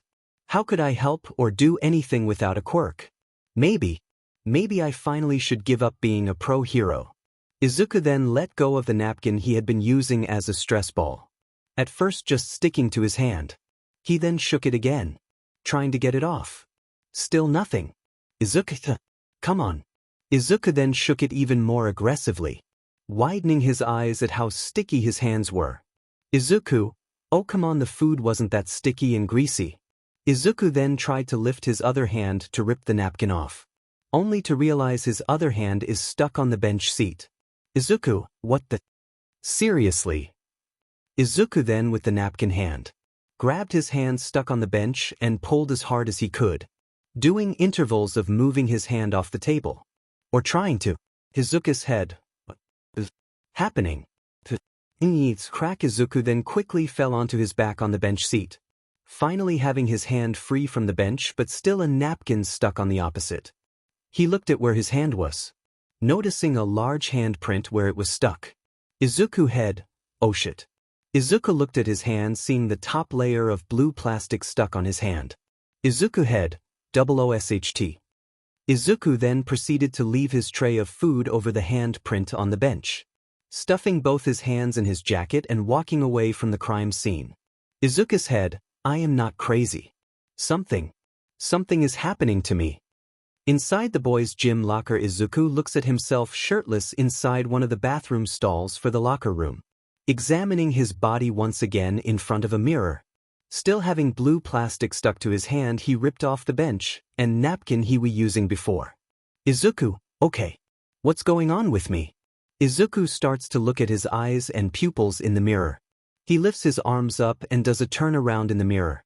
Izuku's head, I mean besides waking up jacked I look completely normal. He then looks at his hands again. He notices on the hand with plastic the spider bite mark that was left from the field trip the other day. Izuku's head, the spider bit me yesterday. And now things are sticking to me. And now I'm faster and stronger than before.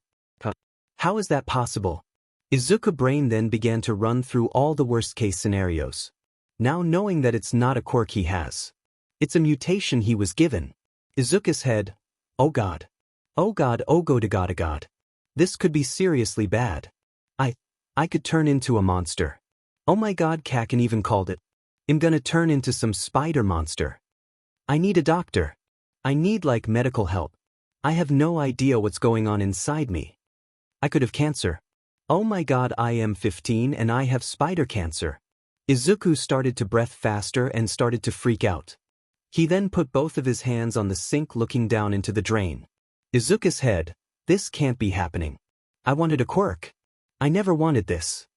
Izuku then turned the water faucet on and started splashing water on his face, feeling a wet napkin and wet plastic on his face. Izuku's head, okay. Can't freak out. It want help. I need to relax. Relax. Izuku had started to hum in his head, when suddenly the plastic hand and napkin finally dropped out of his hands, making Izuku's eyes shoot up. He looked at his hands and examined them, beginning to notice very small and pretty much unnoticeable hairs on his hand. Izuku's head, okay. I just had to relax. Izuku then looked at himself in the mirror, putting his gym clothes back on. He then had an idea. Izuku's head, if I'm gonna have any idea what my next step or plan is, I have to find out what it is I can do. Inside the gymnasium, inside the basketball course, two teams were playing against each other doing a full court game, while others decided to just run laps around the gymnasium. Then of course the unathletic students who sat on the bleachers either on their phones, with a head in a book, or socializing with each other. On the basketball court, there was a team with vests on and a team without. 4v4 was the matchup. 𝐒𝐿𝐴 was on the vest team along with 3 other classmates. On the other team was 3 teammates including the average school bully, Flash Thompson. 𝐒𝐿𝐴, get ready to eat hardwood floor losers. Flash Thompson, big talk from a dollar store walking firecracker. The 3 students on either team all unanimously thought together though. Basketball students, could you guys at least pass the ball so we get to play too? It's just been you two this whole time. Then there was coach in between the 2 teams. A man with a little extra padding, going bald, with sunglasses on inside for some reason. The coach then throws the ball up in their air, with Katsuki quickly using his quirk to blow himself into the air to get the ball first. Then while in midair, he quickly blows himself into the hoop with the ball, getting an instant slam dunk. 𝐒𝐿𝐴, get SHT on extra. Flash, hey and no quirks. The coach then blew his whistle at 𝐒𝐿𝐴 scolding him. speaking with a tone of voice very similar to Kronk from Emperor's New Groove or Joe from Family Guy, basically Patrick Warburton. Coach, he's right. No quirks on school ground. 𝐒𝐮𝐦𝐬𝐵 just kicked the ground, scoffing at them. 𝐒𝐮𝐽, teach. This school is no fun. Coach, do that again and I'll make sure to call your mom to drag you out of here. 𝐒𝐮𝐽, don't bring her up here. Coach, then don't set WhatIf nitroglycerin blasts in my gym again. Coach's head, I still can't believe that's a sentence I have to say to children. Thanks, quirks. The coach then set up another game. Throwing the ball in the air again, blowing a whistle signaling the start of the game. This Flash takes the lead, starting to take the ball to the other side of the court to try and make it. Meanwhile, Izuku finally steps out of the locker room, reporting to the coach for attendance. Izuku, good afternoon, coach. Sorry I'm late for roll call. Coach, you better be, oh wait, it's you. Yeah, it's okay, Midoriya. Go ahead and take your usual spots with the other lazy kids. Coach had pointed towards a good 8 kids all on the bleachers watching, with them all having normal bodies and only one of them had a mutation quirk. A girl with a wolf-like appearance just drawing in her book. Coach, don't worry, I won't fail you or anything. You get a pa, Izuku. Actually, sir, I was gonna try and participate today. Coach. Oh, you wanna run some laps? Sure, kid, go ahead. Izuku. No, actually, I was gonna try and play a game with the other guys. The coach was surprised hearing that. Izuku had definitely been one of. No, actually, he was the weakest student he ever had. Coach. Are you sure, Midoriya? I mean, remember what happened last month when you got sent flying across the gym from Flash and had to go to the nurse's office? Flashback to Midoriya being tackled and thrown 𝐒𝐮𝐬𝐴, coach. Or that time you got hit in the head so hard you got a small concussion. Flashback to Midoriya getting hit in the face with a dodgeball and then seeing stars, coach. Or that time, before he could finish though, Izuku just timidly smiled back though, reassuring that it was alright and he wanted to try again. Izuku, yeah, I'm sure. Been working out. I want to overcome this. And finally do a sport without getting hurt. The coach had a tear going down from his sunglasses. Coach, Midoriya. You truly have the spirit of an athlete. It's too bad you're trapped inside your powerless body and pretty much are outmatched and outgunned. If only. Izuku looked down defeated at his coach. Izuku, thanks for the vote of confidence. Coach, just wait over on the other side of court till this game is over. I'll tag out 𝐒𝐮𝐽𝐽 so you can play. Izuku started to then walk over where the other kids are at the bleachers. Izuku's head, oh great. I mean, I want to test out my body. But I would have at least like to go against 𝐒𝐮𝐽𝐽 so he could go easy on me. Or have him as a teammate so I don't get smoked. Meanwhile on the court, one of Flash's teammates makes a pass towards him. Flash Thompson then activates his quirk, Flash Thompson weight manipulation. He can change how much he weighs. However, his limits so far make him only able to be as light as 90 pounds and as heavy as 300 pounds, making him lighter. Able to go for the dunk and slamming it into the net. Flash, boom baby. That's what I am talking about. 𝐒𝐮𝐽𝐽, 𝐶H lucky shot. No one had noticed he was cheating using his quirk yet.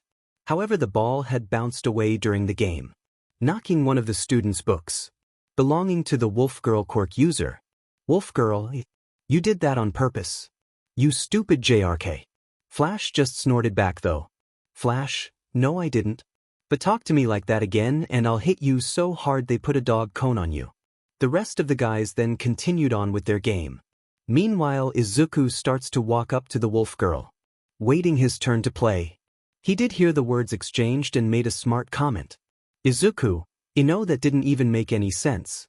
Dogs don't wear cones for hurt necks. Izuku noticed the sketchbook on the ground and picked it up for her. Izuku, here you go. Wolf Girl, thanks. Are you sitting on the bleachers or running laps? Izuku, actually today I'm gonna try and play a game. The student looked surprised and worried for Izuku. Wolf Girl, are you sure, Midoriya? Last time you got sent flying by Flash. Izuku then tried to argue back. However, as he tried to, he had a sudden chill run up his spine. Suddenly it was like time stopped. He could feel his reflexes working on their own, faster than he could even keep. Before he knew it, he had dodged a basketball heading for the back of his head and then caught it before it could hit the wolf girl in the face. All in a split second. Izuku. You know. The wolf girl looked surprised at what just happened. Seeing Izuku just bounce the ball up and down. Izuku, I think today is my lucky day. Izuku then started to walk onto the court dribbling the ball, making everyone surprised. Student 1, is Midoriya thinking about playing? Student 2, this isn't gonna go well. Student 3, oh come on, this is gonna be so fun to dunk on him. Bakugo was the most curious though. Bakugo head, what does Deku think he's doing? I really don't want to drag him to the nurse's office again. Actually, he does look a little bigger than before. Seeing him with gym clothes on. The coach then blew his whistle signaling to Bakugo. Coach, whistle Bakugo. WH out with Midoriya. Bakugo then walked by Izuku and asked him quietly. Bakugo, Deku, what are you doing? You're just gonna get hurt again and I'm gonna be the one dragging you into the nurse's office. Izuku though had a confident smile, which surprised Bakugo because he's never confident about anything. Izuku, don't worry about me, 𝐀𝐮𝐭𝐡𝐨𝐫. Today is finally going to be different. Izuku then got into the center of the court, ready to play against Flash and his team. Flash, all right broccoli head. I promised to take it easy on you. I wouldn't want to send you to the hospital again. Izuku, I think you shouldn't let your guard down, Flash. I'm a different man now. The coach then threw the ball in the center of the court. Both Flash and Izuku jumped to get it, with Izuku getting higher faster, grabbing the ball and landing back down, making Flash shocked. Flash's head, how? I even used my quirk to make me 50 pounds. How is he jumping so high and fast? Izuku immediately dashed with the ball, heading to the other side's team. He was able to dodge and weave the rest of Flash's team with ease, making an easy shot on a three-pointer line. Izuku, I did it. My first goal. Bakugo, wrong sport. Bakugo watched surprised, along with the rest of the student. The most weakest kid without a quirk just scored a point on Flash Thompson. Flash, that was just a lucky shot. Bet you can't do it again. Izuku smirked off, getting cocky. Izuku, then why don't we make it 1v1? See if it really is just luck. Everyone was surprised to hear that coming from the timid kid. Even the coach put his sunglasses down in surprise. Flash, man, I don't know whose ball you woke up with today, but I can't wait to destroy you with that attitude. You're on. The rest of the team then cleared out, all of them thinking the same thing. Student's head, it's not like we got to play anyways. Now it was only Izuku and Flash facing each other, both having a stare down. The coach in the middle then threw the ball up, blowing the whistle. Both jumped to the ball. Flash's head, this time I'll make myself lighter, and I'm gonna snatch the ball and score on. Then once again Izuku was able to jump much higher and faster to the ball, immediately landing. Before Flash even had a chance to dash and block him, Izuku was already halfway down the court. Flash's head, so fast. Coach's head, so fast. Student's head, so fast. Bakugo head, he's so fast. Izuku then was able to shoot and score another point. As he was walking back to the middle of the court, he bounced the ball with a grin on his face. Izuku, what happened there, Flash? I thought you were gonna beat this attitude out of me. Flash, you're talking a lot of SHT for someone I sent to the nurse's office before. Izuku, you know, I thought they called you Flash because you were fast. Guess they weren't talking about basketball, huh? Izuku had eyed down, implying other ways he was too fast, making Flash furious. He knew he couldn't fight Midoriya right now, so he just growled in anger. Flash, pass the ball. Izuku then had an idea, still wanting to test his new spider powers. Izuku, yeah Flash, sure. Just take the ball. Izuku held his hand out with the ball, handing it to Flash. He went to grab it with one hand, but suddenly felt a pull in his arm. He then grabbed it with both of his hands and pulled. Still nothing. Izuku, what's the matter, Flash? Just take the ball, come on. Flash looked at Izuku, completely puzzled. He kept on trying to yank the ball out of his hand, but nothing happened. Izuku had kept mocking the bully though. Izuku, just take it. I'll even look away and close my eyes. Izuku had covered his face with his hand and looked the other way. Flash's friends began to yell at him. Students, just take the ball. Flash. Students, let's play already. Take the ball. Students, take it. But no matter how hard he tried, it wouldn't let go of Izuku's hand. Eventually Flash gave up. Taking some steps back, Izuku just bounced the ball on the ground, showing no trick and or glue was on his hand or the ball, making it seem like either Izuku was really strong or Flash wasn't strong at all. Flash, well, come on Midoriya. You're some tough guy now. Bring it. Izuku then dashed at Flash with the ball. Flash had turned his quirk on again. He initially jumped, making himself lighter, blocking Izuku's path to the net. Flash's head, I'll make myself lighter to jump and intercept him. Izuku instead jumped right on ahead, making a huge jump towards the net. Flash had tried to turn his quirk on again to make himself heavy. Flash head, then make myself weigh 300 pounds and force him back onto the ground. Instead though, from Izuku's strength and force from his dunk, he took Flash with him to the net, making him grab the net. And due to Flash now weighing 300 pounds and Izuku's super strength, the glass net hoop had suddenly shattered, with all the glass pieces falling to the ground and the frame being dropped to its lowest setting. Flash fell to the ground and Izuku was able to land on his feet. Flash had created a small crater from his weight, breaking some of the hardwood floor. And Izuku, shocked at what happened, looked at all the broken glass and equipment around him. Izuku, holy. Bakugo had finished his sentence across the gym court. Bakugo. Meanwhile, the coach, who takes his job very seriously, and has a very OCD fixation on his school gym and who works tirelessly to keep it clean and functional, is wide-eyed at the scene in front of him. Coach, my gym court, my floors, my backboard. Coach then began to yell at Flash. Coach, Flash, what did I tell you about using quirks at school? You're but is mine Thompson. At the principal's office, Izuku sat in a chair outside of the principal's office.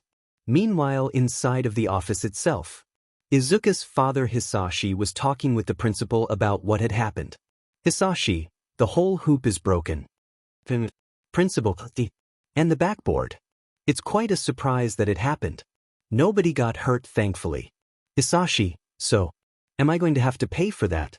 I understand he broke it, but it just might take me a while to get some money together to. The principal had stopped him though. Principal, oh, it's nothing like that, Mr. Midoriya. That hoop was very old. We were gonna have it replaced in 2 years with a new set. That's not the concern at all. Hisashi, so if you don't want me to pay for something and no one is hurt, then why did you call me out of work today? Is my son in any kind of trouble? Principal, sigh yes and no. Take a look at this. The principal then showed some footage of the gym and what had happened. Hisashi saw how Izuku openly mocked and made fun of Flash. However, from the viewpoint of the camera, it looks like Flash was the one to break the basketball hoop. Hisashi, Izuku, started the fight. Principal, well, technically, they weren't fighting. They were competing competitively in some sports and things got heated. You know how boys will be boys. However, I also can't ignore that Midoriya was humiliating another student in public. Hisashi, so what kind of punishment are we looking at here? Principal, none. I know Midoriya and this isn't him. He's a good kid. I know he's trying to get into UA and something like this could hurt his chances. So I'm letting this go and giving him the benefit of the doubt. Nothing about today will go on his permanent record. Hisashi, well, that's really kind of you, sir. Principal, this is just a verbal warning. I know Midoriya doesn't have it easy here at school. He doesn't talk to anyone else really besides Bakugo. So I was hoping you could talk to him first before me or the other teachers have too. Hisashi, thank you, sir. I really appreciate that. I will talk to him. Principal, great. Well, if you don't have any other questions, you can go ahead and talk to your son. Do you want him to finish his classes today or take him home? Hisashi, oh no, I have to get back to work. He can finish the rest of his classes. He has to pick his mom up after work as well. I'll talk to him after that. Thanks again. Hisashi had gotten up to shake his hand and the principal accepted. Principal, my pleasure. Have a good day. Outside the principal office in the empty halls, Izuku was waiting for his father to get out of the office. anxiously holding his backpack. He then heard the twist of the door knob and out walk his father. Izuku, am I in trouble? Hisashi, what do you think? Hisashi started to walk down the hall and Izuku followed. Izuku, are they gonna make us pay for the hoop? Hisashi, no they're not thankfully. And they're not gonna put anything on your record. Izuku breathed a deep sigh of relief hearing that. Izuku, sigh that's a relief. Hisashi then turned around angry at his son. Both of them stopping in the hallway. Hisashi, to be quite honest with you son, I don't care about the basketball hoop or backboard. Or quite frankly about your record for UA right now. Hisashi then asked his son with a serious tone. Hisashi, is it true? What I heard in there? Izuku asked confused. Izuku, what? Hisashi, did you humiliate that boy in public? Izuku was surprised and hesitant to answer. But he was honest. Izuku, I mean. Yeah I did but this guy deserved it. He had it coming. Hisashi, tell me. Is he the kid who bullies you? Who hits you? Izuku again hesitated to answer. But was honest. Izuku, yes. He is but, Hisashi, so all of this is about getting even. Izuku once again hesitated to answer, knowing where his father was going with this. Izuku, I mean. Hisashi, if so, I bet you feel pretty good about yourself right about now. Am I right or wrong? Izuku this time couldn't even find the words to answer, knowing he doesn't feel good after having done that, and knowing his dad was onto something. Hisashi, yeah, that's kind of what I thought. Izuku had his head down hearing his father lecture him. His father sighed just wiping his face with his hand, giving one last piece of fatherly advice. Hisashi, I know that it hasn't been easy on you without having a quirk. So I know that maybe it doesn't feel like you don't have power or choices to make. But you do, son. Your actions do have consequences. Not just for yourself. This Flash Thompson kid. He probably deserved that. But that doesn't make what you did right.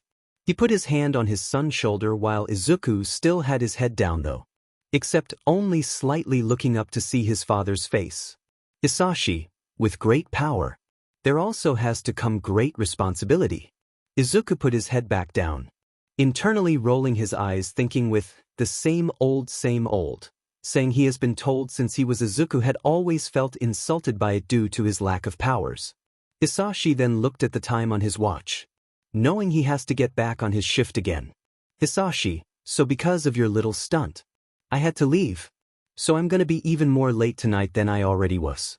So I need you to pick up your mother 7 p.m. sharp. Got it? Izuku just mumbled, nodding his head, barely able to be heard. So Hisashi asked again more sternly. Hisashi, got it. Izuku, yeah dad. I got it. Hisashi, good. I'll see you when you get home. Don't be late. On the sidewalk going home, Izuku walked on his usual route home, thinking over about his day he had. From his sudden growth spurt, to realizing his sudden new powers, to getting in trouble at school and to now. Izuku's head, I can't believe this is finally happening to me. I'm finally getting powers. I have a somewhat better idea what I can do. But I still don't know everything that's happening. Unbeknownst to Izuku, his friend Bakugo was behind him. He started to walk faster, trying to catch up. Bakugo, oh Deku. Wait up. However, Izuku was too into his thoughts and had to really listen to what was around him. He began to mumble to himself.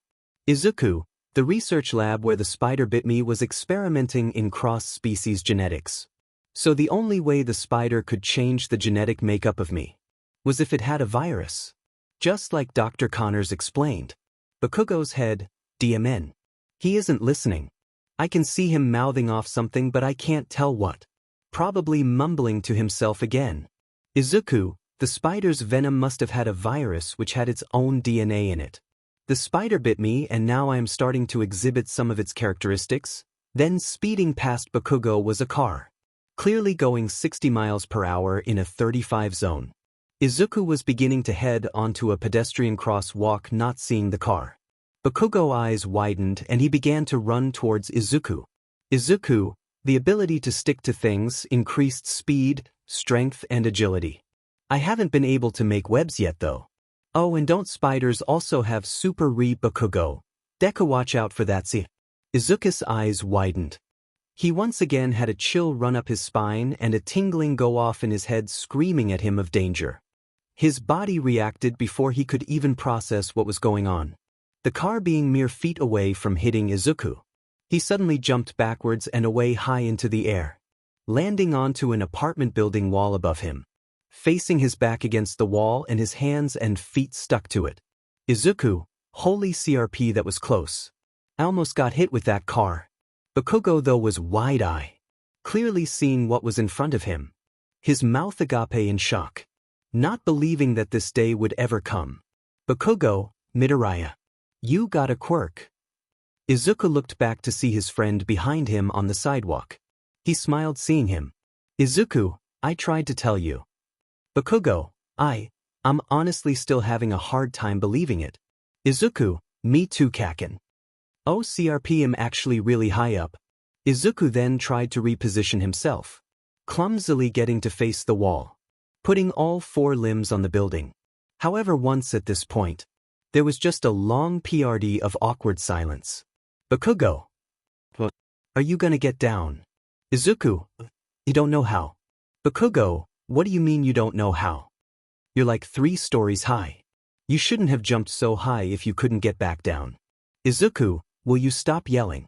Izuku then tried to once again relax, knowing last time that's how he was able to unstick himself to the wall. However, as he did, he realized he relaxed too much, as all 4 limbs let go of the building. Izuku. Oh, CRP. Izuku began to fall. Byakugo quickly reacted, shooting himself up at Izuku with an explosion. He was able to catch him briefly, reducing the force hitting the ground. However, they both still hit the ground pretty hard, with Byakugo taking the landing to the ground and Izuku on top of him, still in a daze. Izuku, oh man, there's so many stars. Byakugo groaned in pain on the ground. Byakugo, get the hell off of me, please. Izuku immediately got off of his friend, apologizing a lot. Izuku, I'm sorry. I'm so sorry. I'm sorry. Sorry, sorcerer.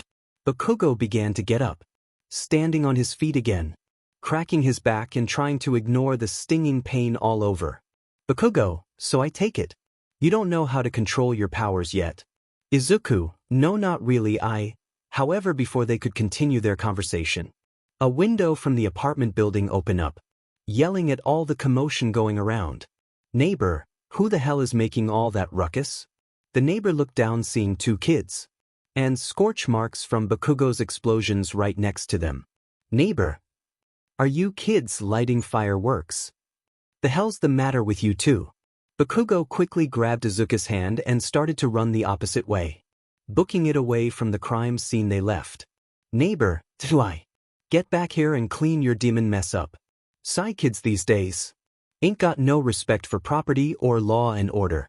In a back alleyway, Byakugo was leaning against a wall while opposite to him Izuku was trying to stick to the wall. Byakugo, so you think the spider from the lab gave you spider powers? Izuku was able to make his hand stick, pulling at it and seeing it stay in place. Izuku, yes. I think the spider has some type of virus inside of the venom, which transferred its own DNA into mine, changing my physiology and giving me spider powers. Byakugo, so you didn't get a quirk? Izuku, I mean technically not. But I mean come on. Look what I can do now. Izuku then jumped once again onto the wall, this time able to stick to it. He then was able to let one hand go and pull himself up to reach and cling to the wall higher, doing this over and over again, scaling the flat brick-walled building. Izuku, this is so awesome. Izuku then jumped off the wall doing a backflip, landing on the opposite wall that Byakugo was leaning on, climbing back down to Byakugo. Izuku, I mean with this, I can now be a pro hero. I can go to UA. We can both do the hero course together, just like we always planned. Byakugo put his hand on his chin. Byakugo, now hold on a second. While it's a miracle you were able to get powers, we still don't know what you're capable of, or if this is even permanent or what your limits are. Izuku, I know. I said the same thing. That's what I was trying to do in gym today and, Byakugo, and then you went overboard shattering the backboard. Izuku stopped knowing he had a point. Izuku, well, we can go to Dr. Connor's lab. Tell them what happened and they could help me.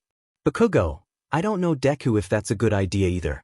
As far as we know, you're the very first person to be given a quirk. Izuku, it's not a quirk.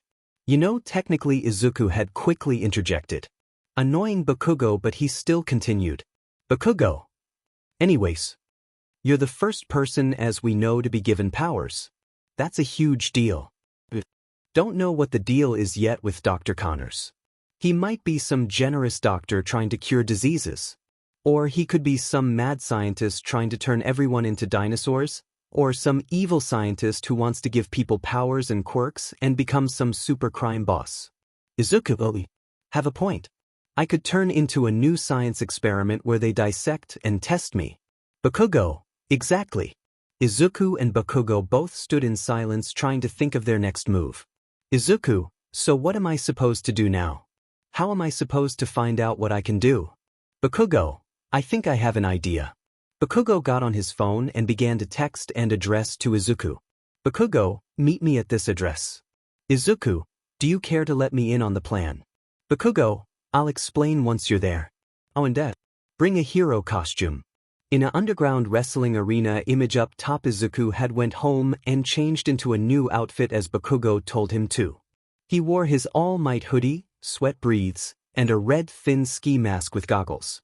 He started to work his way through the crowd, meeting him at a spot under some bleachers. He had gotten behind Bakugo and tapped on his shoulder twice. Bakugo looked back to see Izuku in his costume. Bakugo. Really? All Might. Izuku, it's the only costume I have. Bakugo, you didn't have anything more spider-themed. Izuku, I'm sorry. I didn't know I was supposed to have spider outfits for my spider powers that I never knew were gonna happen to me. Bakugo, you couldn't have worn just the mask and a normal jacket. Do you only have All Might theme hoodies? Izuku, drop it. Tell me what we're doing here. Am I gonna fight here or something? Bakugo, that's exactly what you're gonna do. Izuku, okay. Isn't it illegal though to use quirks or powers without a license? Bakugo, it is. Which is a good thing you're wearing a mask so no one knows who you are. Trust me, it'll be fine. I've done this plenty of times. Izuku, you never told me you had underground fights. I wanted to see those. Bakugo, you didn't miss much. I blew those losers away under 10 seconds. I stopped coming here because it wasn't giving me enough of a challenge and the ref is shady and kept ripping me off. Izuku, ripping you off? How much money did you make doing this? How much money could I make doing this? Bakugo, if you make it entertaining enough, you can get a good 80,000 yen. $500. Izuku, 80,000 yen. Don't I have to sign my name up or something? Did you sign your name up? What if UA finds out you do this kind of stuff? They'll never let you in. Bakugo, which is why I registered under a fake name and fake ID. Izuku, you have this like whole double life that I never even knew about.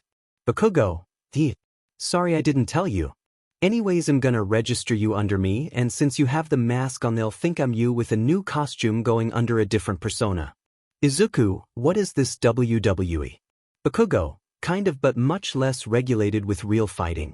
You get to grab some experience and find out what you can do. Plus get some money in the process. Sounds like a win to me. Izuku, okay. So what should I do? Bakugo, just wait right here. The announcer will call your name and you'll make your way to the ring. Oh, speaking of, what name do you want to be called? Izuku, alright. How about the human spider? Bakugo, seriously. The human spider, that's the best you got. First the fanboy outfit, now that. Izuku, okay, it's not a bad name. You just like making fun of me. Bakugo, whatever. Just be ready for when they call you. Minutes later, Izuku was now waiting next to the bleachers watching the current fight unfold. He then saw a large macho man with sweating and glistening muscles wearing a black leotard wrestling outfit pick up a smaller and more toned man wearing a more jaguar-themed leotard outfit.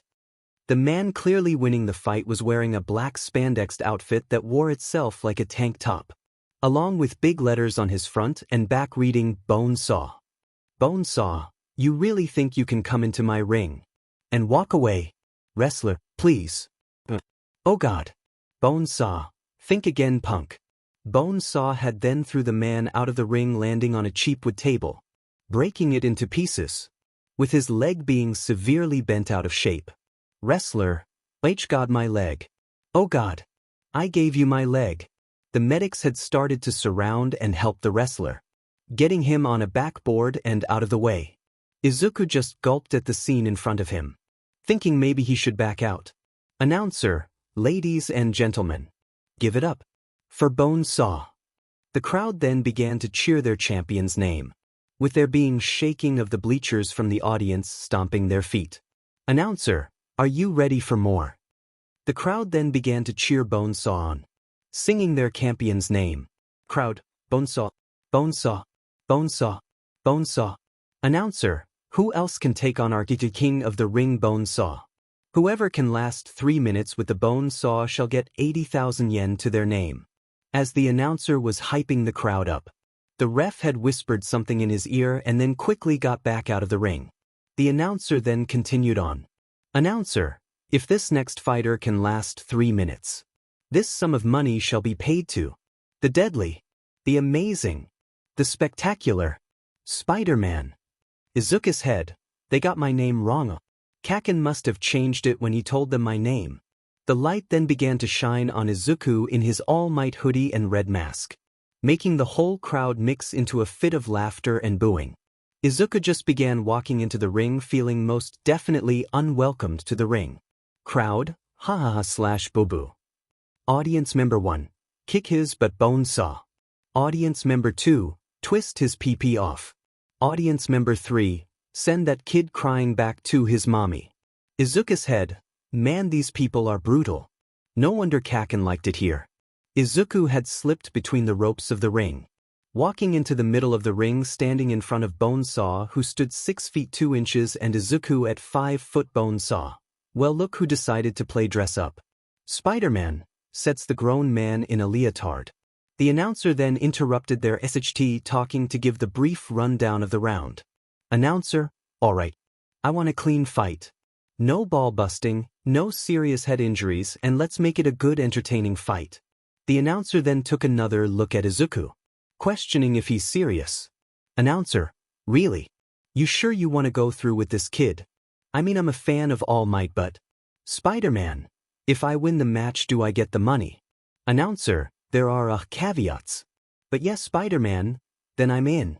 Announcer, ladies and gentlemen, the Bone Crusher versus the spectacular Spider-Man.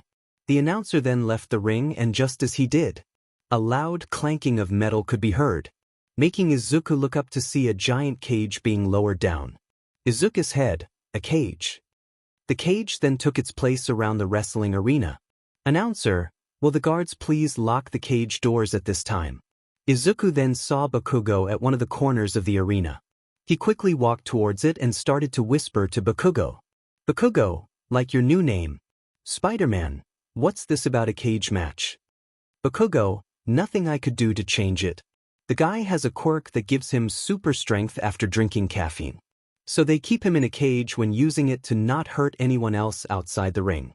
Izuku looked back to see the man chug an entire monster can and then crush it into a frisbee, throwing it into the crowd before flexing and battle, crying to the audience members. Spider-Man, 𝐀𝐮, I think I might not be up for this. I mean, this guy is gonna kill me. 𝐵akugo, you'll be fine. The bell then finally rang. However, Izuku wasn't paying attention. So 𝐻𝐿 started making his way to his corner. Spider-Man, can you give any last-minute tips? 𝐵akugo, yeah, protect your head, be light, and watch out for the guy right behind you. Izuku quickly turned around only to get grabbed by his jacket and thrown into the other side of the ring, making him slam against the metal cage. Izuku quickly got up only to be pushed into the cage again by Bone Crusher. 𝐻𝐿, now I don't like picking on the little guy. So I'll put you out your misery by making this thing quick. The Bone Crusher had smiled, taunting Izuku. However, Izuku began to notice his grip wasn't as strong as he thought it was. He then started to overpower the Bone Crusher. Spider-Man, thanks, Bone Crusher. But I think I'll be good. Izuku then was able to squeeze his feet in between him and the Crusher, quickly pushing him off himself and getting back on 2 feet. Spider-Man, in fact I think I'm doing pretty good so far. Great in fact. The Bone Crusher had then gotten back up, charging right for Izuku, only for him to easily flip over him and landing on the wall of the cage. Izuku's head, what do you know? The cage actually came in clutch for me. 𝐻𝐿, what are you doing up there? Spider-Man, staying away from you, Hulk Hogan. 𝐻𝐿, it's 𝐻𝐿. Spider-Man, hey, what kind of name even is 𝐻𝐿? I mean your gimmick is getting cranked up on Monster Energy drink. Not cutting bones. Shouldn't it be something like, the tweaker? 𝐻𝐿, get back down here and fight me. Spider-Man, fine fine. If you so insist. Izuku then quickly jumped onto the ground, dashing to the side of 𝐻𝐿 and quickly doing a leg sweep. As he fell to the ground he did a quick kangaroo kick to his back, knocking him into the cage wall. He tried to then get back up from the ground.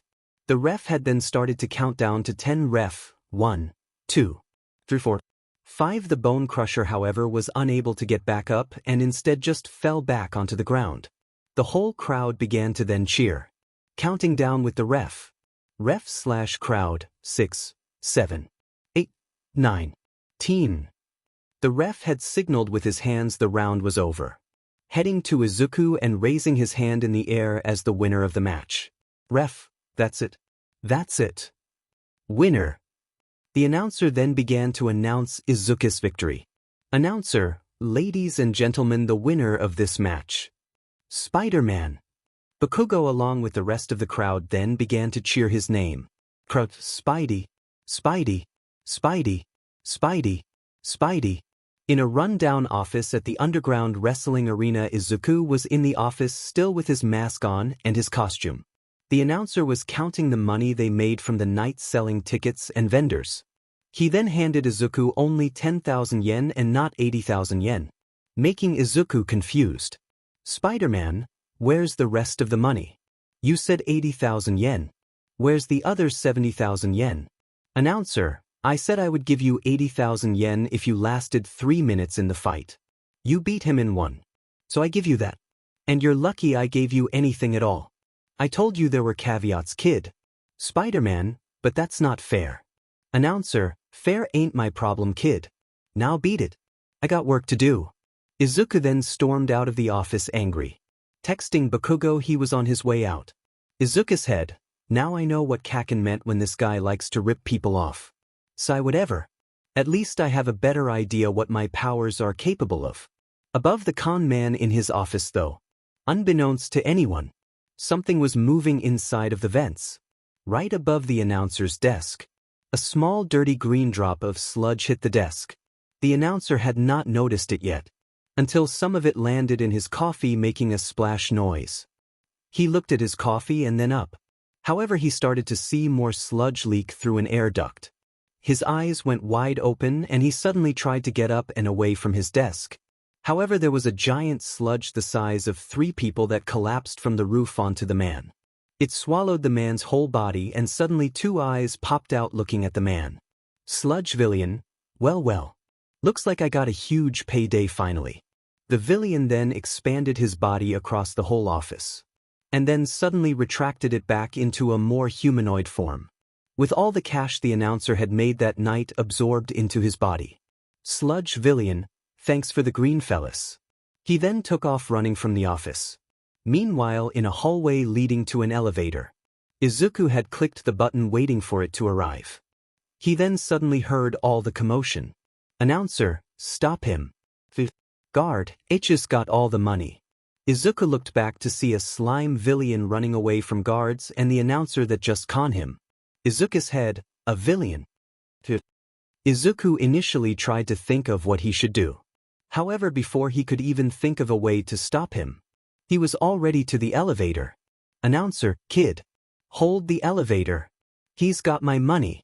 Izuku, though hearing the man who conned him, decided to just let the elevator go, not stopping the door from shutting. Izuku's head, honestly, it's not worth trying to stop him. If I do, he's gonna come after me. And the guy he stole from doesn't deserve my help. So, just this once. Izuku had hesitated in the end.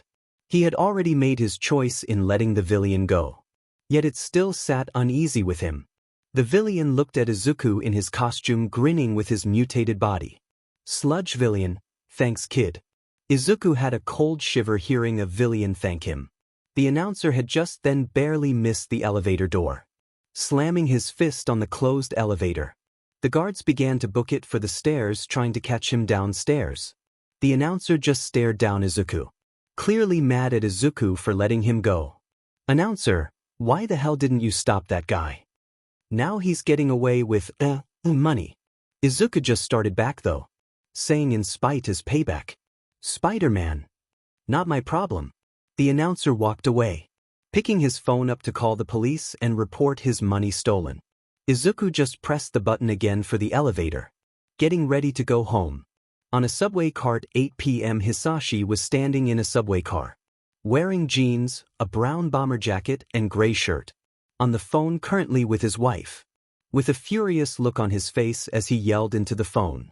Thankfully he was the only passenger riding the subway cart he was on. Hisashi, I can't believe he didn't pick you up. 𝐀𝐮𝐭𝐡𝐨𝐫 phone, honey, it's completely fine. I'm perfectly capable of walking home by myself. Besides, the admission floor had gotten slammed and needed some help, so I got some overtime. Hisashi, ice, sigh. Hisashi then collected himself. No matter how mad he might be at his son, he knew it didn't give him any right or reason to yell at his wife, even if he's just venting his frustrations. Hisashi, it's not about that. Izuku is old enough now to where he should be handling his responsibilities better. I told him 2 times already. Once when he left and again when I had to deal with that incident at school, that he needed to walk you home. And after what happened at school, he has the audacity to leave you by yourself. 𝐻𝐿𝐮𝐽 then tried to reason with her husband and father of her child, not wanting to scold Izuku but instead try to understand what's going on with him. 𝐻𝐿𝐮𝐽 phone, maybe Izuku's just going through a lot right now. He's going into high school now. Maybe he's lashing out from realizing his dreams aren't coming true. Both Hisashi and 𝐻𝐿𝐮𝐽 love their son. They do their best to raise and prepare him for the world ahead of him. However, they both know his dream is to become a pro hero. They know that because he doesn't have a power, it won't be possible to do so. They both had hope he was maybe a late bloomer, taking a chance and telling him it was possible to be a hero at such a young age despite being quirkless. However, it never happened as far as they know now. So they now had hoped Izuku would eventually realize that on his own, thinking it would be easier on him to realize it's impossible on his own, rather than both of his parents tell him he would never accomplish his dream. Hisashi, maybe you're right. I can understand how with him being quirkless, the constant bullying, and then realizing he can't join UA's hero course, I can see how that could have piled on like a snowball effect. 𝐻𝐿𝐮𝐽 phone, we just need to give it time. Try to communicate with our son and see what we can do to help him. Hisashi, still though, it's absolutely no reason to have left you hanging like this. 𝐻𝐿𝐮𝐽 phone, try not to be to HRD on him when we get home. After all, we were much worse at his age, remember? Remember the time my dad threw you off a building for sneaking into my room? Hisashi smiled, thinking about the good old days in his youth, when 𝐻𝐿𝐮𝐽 and Hisashi first started to go out in high school. Hisashi, oh man, don't remind me. I would sneak out every night, throw rocks at your windows and climb the fire escape to your room just to see you. 𝐻𝐿𝐮𝐽 phone, giggles, and then my father would barge and throw you out the fire escape and use levitate just before you hit the ground. Then call your parents and you'd get grounded for staying out late when you were supposed to be studying for school. Hisashi, hee. Those were good times. 𝐻𝐿𝐮𝐽 phone, and Izuku is at that age now where he is going to start getting rebellious, take more risks, and even have trouble talking to us. Maybe even keep secrets of his own. Hisashi, okay. I won't go to HRD on him. I'll talk to him. We can talk to him. 𝐻𝐿𝐮𝐽 phone, thank you. I have to go now. A new patient was just admitted from the ER.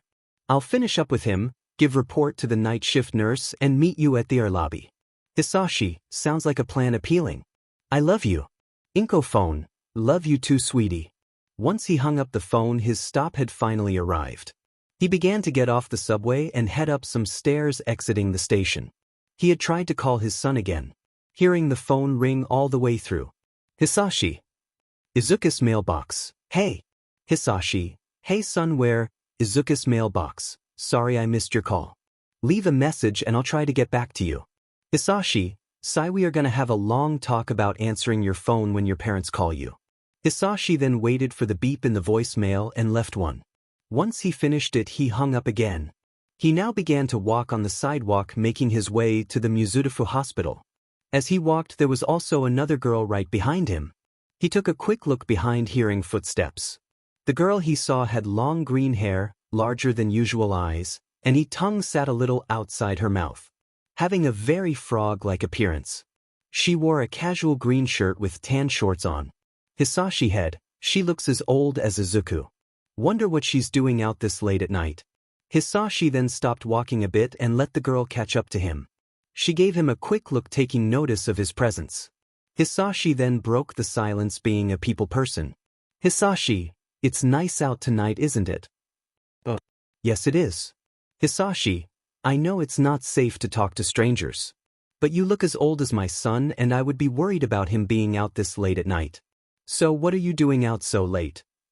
Well, I'm heading back from the admission offices for UA. I'm applying for the hero course. My house isn't too far from here. Hisashi, no kidding huh? My son's trying to get in there too. Maybe we will be classmates next semester then. What's his name and quirk? Hisashi. No. Nothing to... Impressive. The girl, obviously telling it must be a touchy subject, left it alone. Trying to not be rude. Hisashi, his name's Izuku. Izuku Midoriya. Hisashi then gave his hand out to the girl, introducing himself. Hisashi, my name's Hisashi Midoriya. Sai, my name's 𝐬𝐮𝐬𝐴. My quirk is frog. Hisashi, really? That's super interesting. So you can do anything a frog can. Sai, I can jump really high and far, shoot my tongue out, hold my breath for 2 hours. Oh, and I can spit my stomach out. Hisashi did his best to ignore that last power and stuck with the rest, giving her compliments. Hisashi, well, those all sound like very handy powers to have. I'm sure you'll do great in UA. Best of luck. Get home safe. Sayu, thank you sir. I hope I see your son in class. Hisashi had turned his head, facing forward again, starting to walk at a faster pace. Not paying much attention to her anymore. The girl also was lost in thought, only focusing on walking on the sidewalk 1 foot at a time. Unbeknownst to the two of them though, someone was watching the both of them. A tendril with an eye had peeked out of a corner leading into an alleyway, watching Hisashi walk by first. It then set its eyes on the frog girl. As she began to walk by the empty alleyway, more and more tendrils started to grow from the alleyway surrounding the girl. Before the girl could even notice, a tendril had shot itself into her mouth, filling it with green sludge. She instinctively tried to scream out. However, it was unsuccessful and it was muffled. Her hands and legs were then tied and trapped with other slime tendrils. She was then pulled into the air and then into the alleyway the tendrils came from. Hisashi had turned his head, hearing a sudden swift of the air. However, when he turned around, he saw no one. The girl had gone missing as well. Hisashi, where did she go? Inside the alleyway, the frog girl thrashed around, being trapped inside a giant blob of green sludge. She kept trying to scream and couldn't. She felt the liquid, thick sludge fill her airway, making her choke and gee. The sludge had then rolled out 2 eyes, teeth, and arm/leg extremities, trapping the girl inside its body. Sludge villain, stop thrashing around, kid. I need to borrow your body for a second. The girl's eyes went wide. She fought harder and harder. She then, in a last-ditch effort, had tried to take as deep a breath as she could through her nose. Sludge villain, the more you struggle, the longer it'll take me to kill you and take over. So just let me make this quick for the both of us. She then puffed her chest out and quickly shot her tongue out into the air, easily reaching longer than 20 feet. Sludge villain, what kind of quirk is that? Blasting the sludge out of her mouth, and once she retracted her tongue into her mouth, she screamed as loud as she could. Sai, help me. Please somebody help me. There's a V. The villain then tried to suffocate her again with slime. However, this time the girl kept her mouth shut, trying to not let the villain back into her airway again. However, Hisashi had heard her cry for help. He immediately pulled his phone out. Quickly pressing an SOS button, and app 911 services along with hero agencies are now being dispatched to their location. He then quickly ran towards the alleyway he heard the cry for help from. Saw the girl trapped inside the 𝐒𝐮𝐦𝐸𝐵. Without hesitation he acted. Hisashi, let her go now. 𝐒𝐮𝐻𝐸, oh great. There's two of you I have to kill now. Hisashi, I said let her go now. 𝐒𝐮𝐻𝐸, who do you think you are to be making demands? Hisashi then tried to calm down, trying to not let the adrenaline rush overtake him.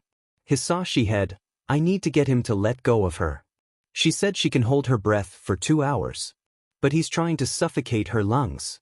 I need to get her away from him. Hisashi, I already called the police. They're gonna start sending pros over here as well. You might as well just drop her and run. She'll only slow you down. 𝐒𝐮𝐻𝐸𝐵, like hell I will. I won't be able to outrun them. I've gotta hide. And I have a perfectly good skin suit to do it right here. Hisashi then had an idea. He felt his back pocket, making sure it was there. He had brought a high-voltage taser with him, never hoping he would have to use it. But he knew today was the day he had to. Hisashi had, I don't even know if electricity will work on him. But it's my only choice right now. I gotta gamble it and get her out of him. Hisashi, her quirk lets her hold her breath for 2 hours. There's no way you're gonna suffocate and kill her before that happens. So, let her go. And take me instead. 𝐒𝐮𝐻𝐸𝐵, well. You certainly have ball, don't you? What's stopping me from just killing the both of you and wearing you, either of you, as skin suits? Hisashi, you're running out of time. The heroes will be here any minute. So take me. And let her go. The 𝐒𝐮𝐻𝐸𝐵 had thought about it. Then after a 4-second pause, the 𝐒𝐮𝐻𝐸𝐵 had quickly threw the girl out of his body. She hit the wall, sliding onto the ground, able to move and groan in pain. The villain had quickly dashed at Hisashi, expanding his body and ready to swallow him whole. 𝐒𝐮𝐻𝐸𝐵, you got a deal, hero. Hisashi then quickly pulled his taser out, and as the villain had begun to engulf him, he full blasted the villain with electricity, making the villain retract and scream out in pain.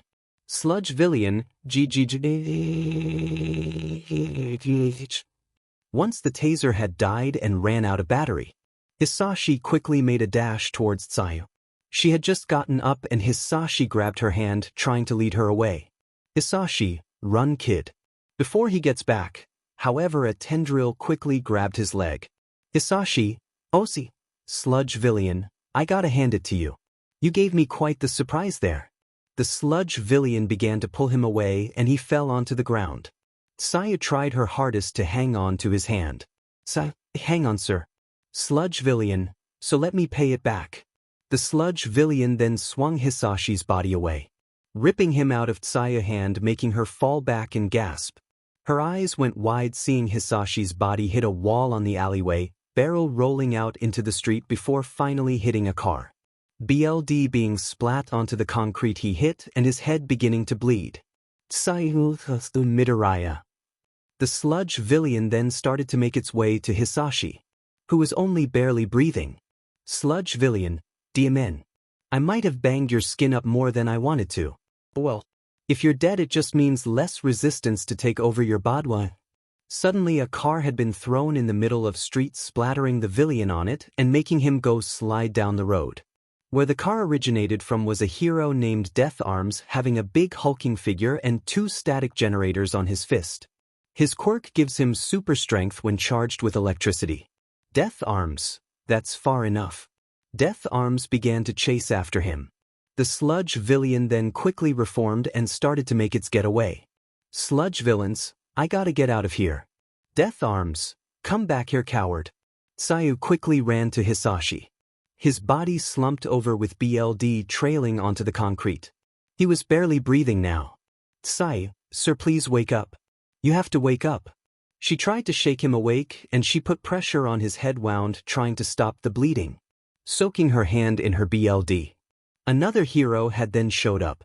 This time 𝐀𝐮𝐭𝐡𝐨𝐫, a hero able to grow wood like appendages. 𝐀𝐮𝐭𝐡𝐨𝐫, what happened? 𝐬𝐿, Please call the medics.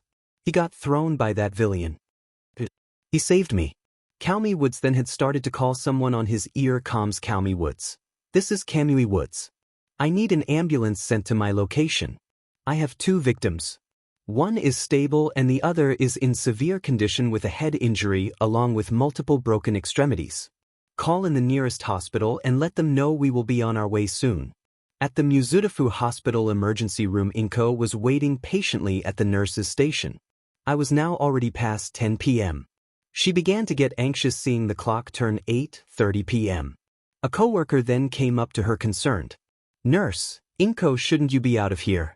Your shift was already from 7 a.m. to 7 p.m.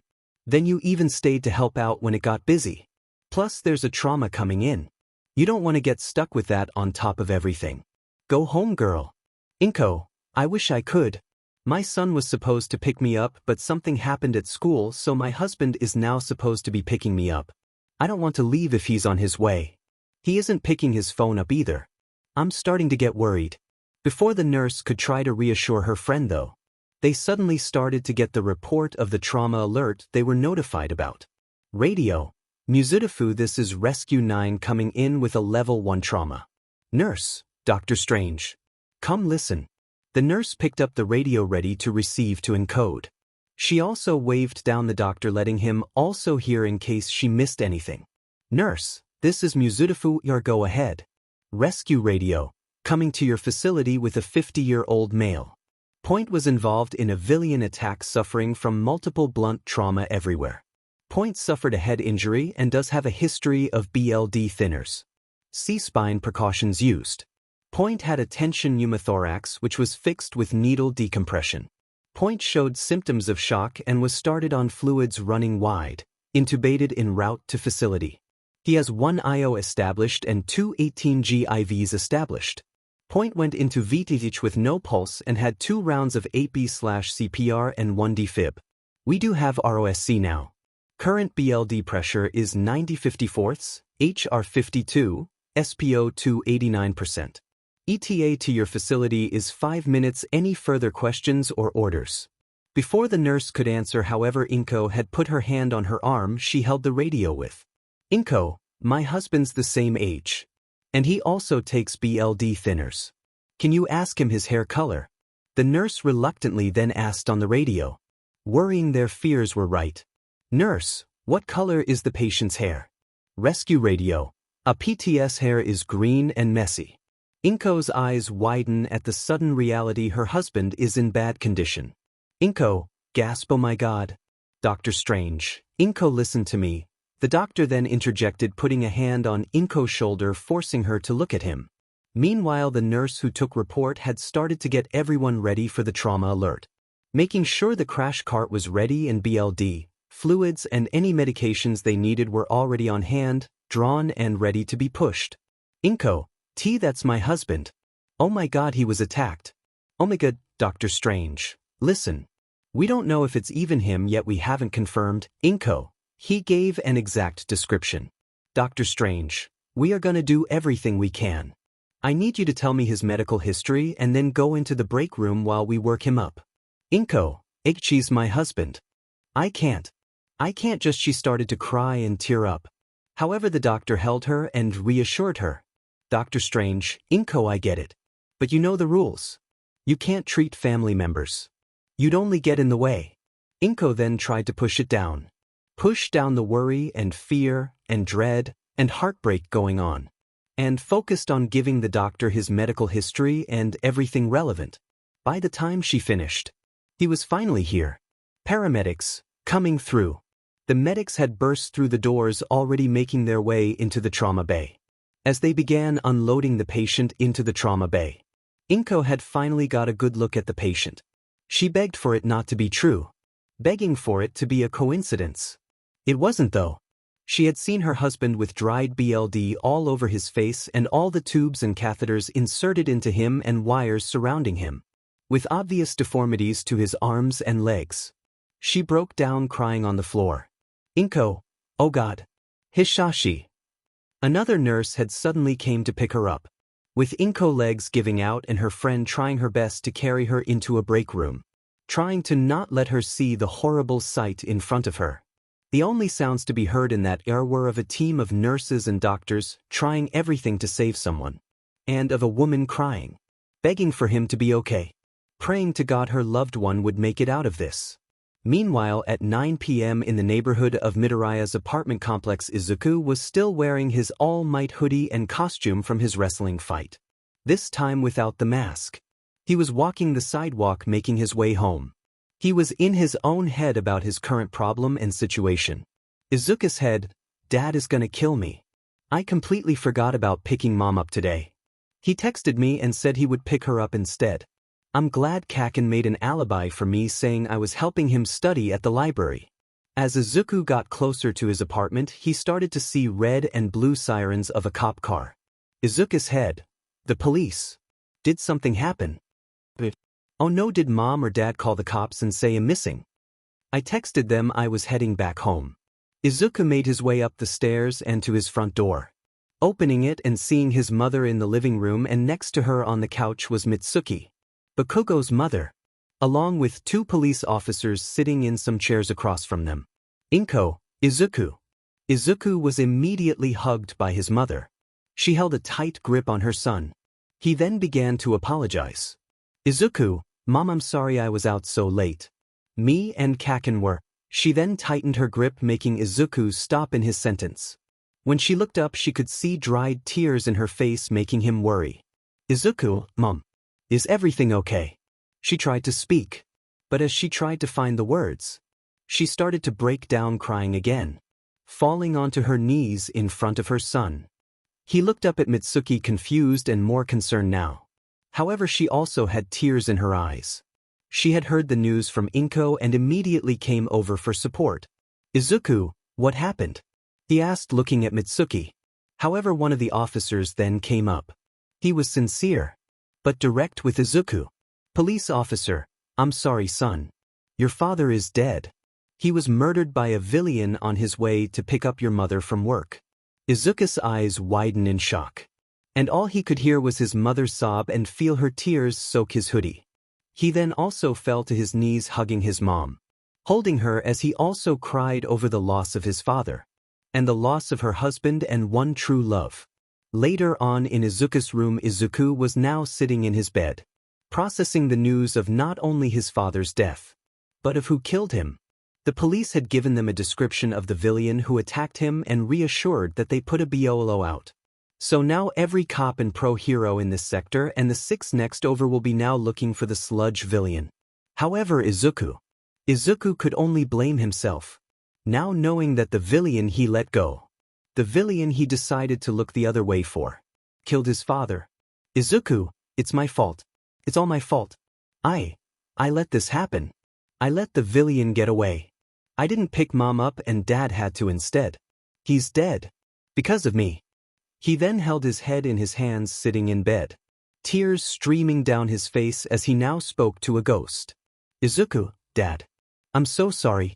At Izuku's school 1 week after the death of Hisashi, Izuku walks the halls of his school. Kids would bump into him by accident and they would apologize. However, Izuku wouldn't even give a response, keeping his eyes focused on the ground. Heading to his locker. In his head, he repeated that night, over and over. Every time he did, he would remember the villain he let go, and even the villain thanking him. To hear those words over and over, thanks kid, it made him boil up in rage. As Izuku was messing with his locker, Flash Thompson had walked by. He saw Izuku, and instead of his usual insults to the boy or daily beating, he had a look of empathy. Everyone had heard what happened to Izuku's father. Flash then walked over to Izuku behind him. From a distance, Bakugo had just turned a corner in a hall to watch, hoping to find Izuku. Flash, hey, Midoriya. Izuku just frowned hearing his bully's voice. Not in the mood to deal with another onslaught of insults and beatings. Not that he could anymore.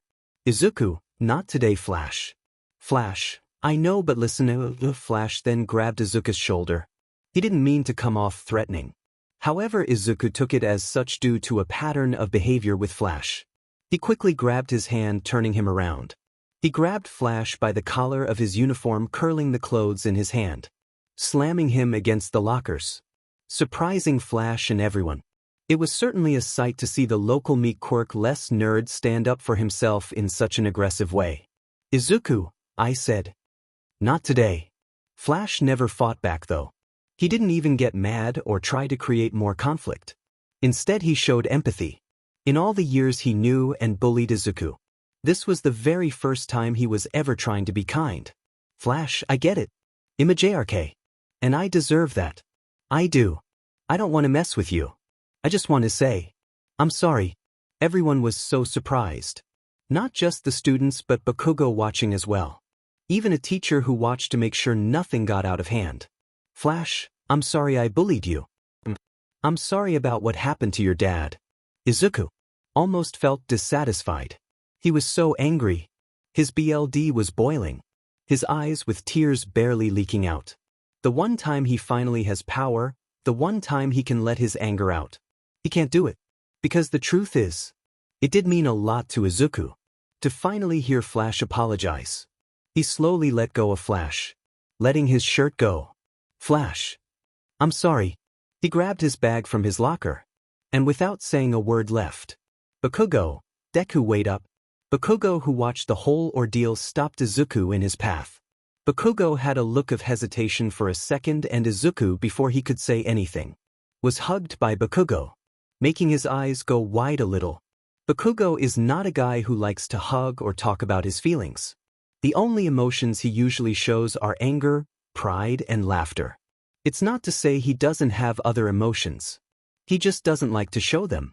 He then lets go of Izuku, awkwardly stepping back, still obviously getting used to showing empathy.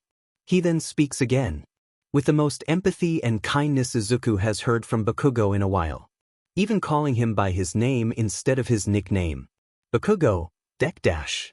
Izuku, I'm sorry about your dad. I'm sorry about Hisashi. He was a really good man. I should have never brought us to that wrestling place."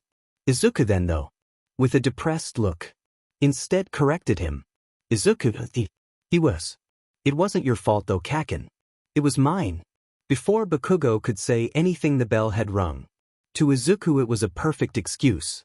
While he appreciates his friend going out of his way to comfort him, he just wants to be alone. Izuku went about the rest of his day like usual, except today he was never once insulted. Never had a paper ball or spit bomb thrown at him. No wedgies or bathroom beatings. No tripping in the hallway, which gave him plenty of time to drown in pity and depression. Once again unable to forget that night, the way the sludge villain ran, the con man who yelled at him to stop him, the subtle slide in his steps letting the villain past, and those 2 words of the man who took his father away. "Thanks, kid." Later at the Midoriya's apartment, Izuku walked into the door, taking his shoes off near the front rug with a welcome. "Izuku, Mom, I'm home." However, he heard no answer. He dropped his bag next to the door to his room and called out again. "Izuku, Mom." He didn't see her in the kitchen/living room, and so he looked into the last place, which was his parents' room. Now only his mother's. He opened the door to see her laying and sleeping in bed, with crumbled tissues, loads of junk food, and a messy blanket bundled up, with her hugging it like a body. Izuku's head, she must have been crying again. Also stress eating. Izuku and her mom were alike. Huge crybabies who would eat their feelings when stressed out. Izuku grabbed another blanket and put it on top of his mother. Once he did, she nuzzled and groaned into the pillow and blanket. 𝐀𝐮𝐭𝐡𝐨𝐫. Hisashi. Izuku froze hearing his name, but stepped back knowing she was dreaming about him. Izuku would imagine she is remembering the good parts of their lives together. To Izuku, those 2 were the ideal picture of love and commitment. He almost envied her, because his nights are only filled with guilt-ridden nightmares of that night, playing over and over and over. Izuku's head. Why didn't I? Izuku, sigh. Izuku then walked out of the room, shutting the light off and closing the door. He then went to the kitchen to try and also eat his worries away. He grabbed a ramen packet, and as he tried to rip it open, it instead exploded into a bunch of pieces because Izuku used too much strength. Izuku then stayed there silent, listening to the last bits of dried ramen hit the floor. He then raised his hand up in anger, wanting to slam his hand down on the counter, but instead stopped himself, knowing he would only break it, which wouldn't make the hurt go away. He cleaned everything up, throwing it away. He then went to his room instead, closing the door and isolating himself. He sat on the edge of his bed. He pulled his phone out and looked into his voicemail, only showing one message. It was from his father, the night he tried to call him before he died. Izuku hesitantly pressed the button on the voicemail, putting the phone to his ear. "Phone, you have one new voicemail." "Hisashi phone. Izuku, it's Dad. I just wanted to call and check in on you. I know things have been difficult lately." However, before Izuku could finish the message, he hung up, starting to cry into his hands, unable to listen to the sound of his father's voice. An hour later, in Izuku's room, Izuku sat on his bed, his feet and butt sitting flat, holding his head in his hands between his legs. He then hears a knock on his door, assuming it to be his mom. "Izuku, come in." His mom then came in, a little more cleaned up after she wiped the dried tears from her face. "Inko. Hey son, how long have you been home?" "Izuku, just about an hour." "Inko, are you hungry? I can make some dinner soon." "Izuku, Sai not hungry." Inko knew her son was hurting. She felt bad to be the only one crying all day. She offered to let Izuku stay home from school, but he refused. He wanted to try and feel normal like it was any other day. He couldn't though. Inko then sat on the bed with her son. After the few seconds of silence, Izuku broke it, admitting to his mom, "Izuku, I missed him a lot today." "Inko, I know. I miss him too." Inko tried to smile, saying, "Inko, but he was there," referring to feeling her husband with her, even when she knows he is gone. "Izuku, I can't help but thinking about the last time I saw him, the last things that I said to him." Inko listened to her son, knowing that it has been eating at him since he heard the news. "Izuku, he tried to tell me something important, and I basically threw it in his face." Inko then put a hand on her son's shoulders, soothing and comforting him. "Inko, you loved him, and he loved you. He never doubted the man you would grow into. He knew that you were meant for great things. You won't disappoint him." Inko then got up, reaching for her phone and starting to leave his room. "Inko, I'm gonna order some pizza. You can have some if you'd like if you start to feel hungry." Izuku then got up from his bed and looked down on his desk, seeing a sketch art of the 𝐒𝐮𝐬𝐴. They have been calling every morning, getting updates on the villain. He is still on the run. They don't believe he was able to escape yet. The thought of that happening made his anger seep through again. He then looked in his closet, finding the costume he used during the wrestling match where he first appeared as Spider-Man. Izuku's head, "I can't do it. I can't just sit here anymore," in self-pity and a well of guilt. He then grabbed the mask, taking a look at it with both his hands. Izuku's head, "I'm not gonna just let my dad's killer walk away. So now he doesn't just have to worry about the pros and police after him." Izuku then slipped the mask onto his face. "Spider-Man, he's gonna have to watch out for Spider-Man now." On the rooftops of 𝐒𝐮𝐬𝐴 3 days later at night, Izuku had now gotten a new suit. Moving up from his All Might hoodie and sweat breathes, he made a trip to some pawn shops, finding a spider-themed hoodie with a ski mask and new goggles, buying used mountain bike pads and gloves for his knees and elbows. Izuku was then jumping from rooftop to rooftop, adding in bits of parkour to get around faster. He then stopped on another roof, pulling his phone out. He had found an old police scanner radio in the trash of a Radio Shack store. He was able to fix it back up and connected it to his computer, which is now connecting to his phone, giving him access to real-time police broadcasts and dispatch information. Izuku's head, "The guy I'm looking for has a mutation-type quirk. His body's a liquid which makes it easy for him to get around and hide. It's huge, however, so when he is on the move someone is sure to see him. I also don't know if he can transform back and forth from his sludge form and a more human form. So if I hear anything even remotely suspicious of him on the radio, I gotta check it out." He then finally hears something over the radio. "Police scanner, this is Sector 4 of 𝐒𝐮𝐬𝐴. Be advised there's been reports of a suspicious person loitering around. Caller says he has some type of mutation quirk. More info being dropped to your units. Izuku's head. Too bad I can't get access to their networks yet. Sector 4 should be 3 blocks down though. Izuku then began to jump from building to building, eventually reaching his destination. He started to look around from the rooftops, not seeing anyone out in the open streets. He then heard some metal hitting against metal with loud clanks. Izuku's head. What was that? Izuku had then started to make his way over there. After making it to the building he heard the noise come from. He started to wall crawl on the side of the building, staying to the shadows. He then spotted multiple thugs opening a garage door. Izuku's head. What are these guys up to? Izuku then started to listen in on the conversation. Still hidden above them, clinging to the walls, hiding in the corner of a shadow. Thug 1. When is the ETA they're supposed to get here? Thug 2. Any minute now, they said. Let's make this quick. They said the heroes are hot on their tail. Hey Kuma, you ready? Kuma, yeah, I got it.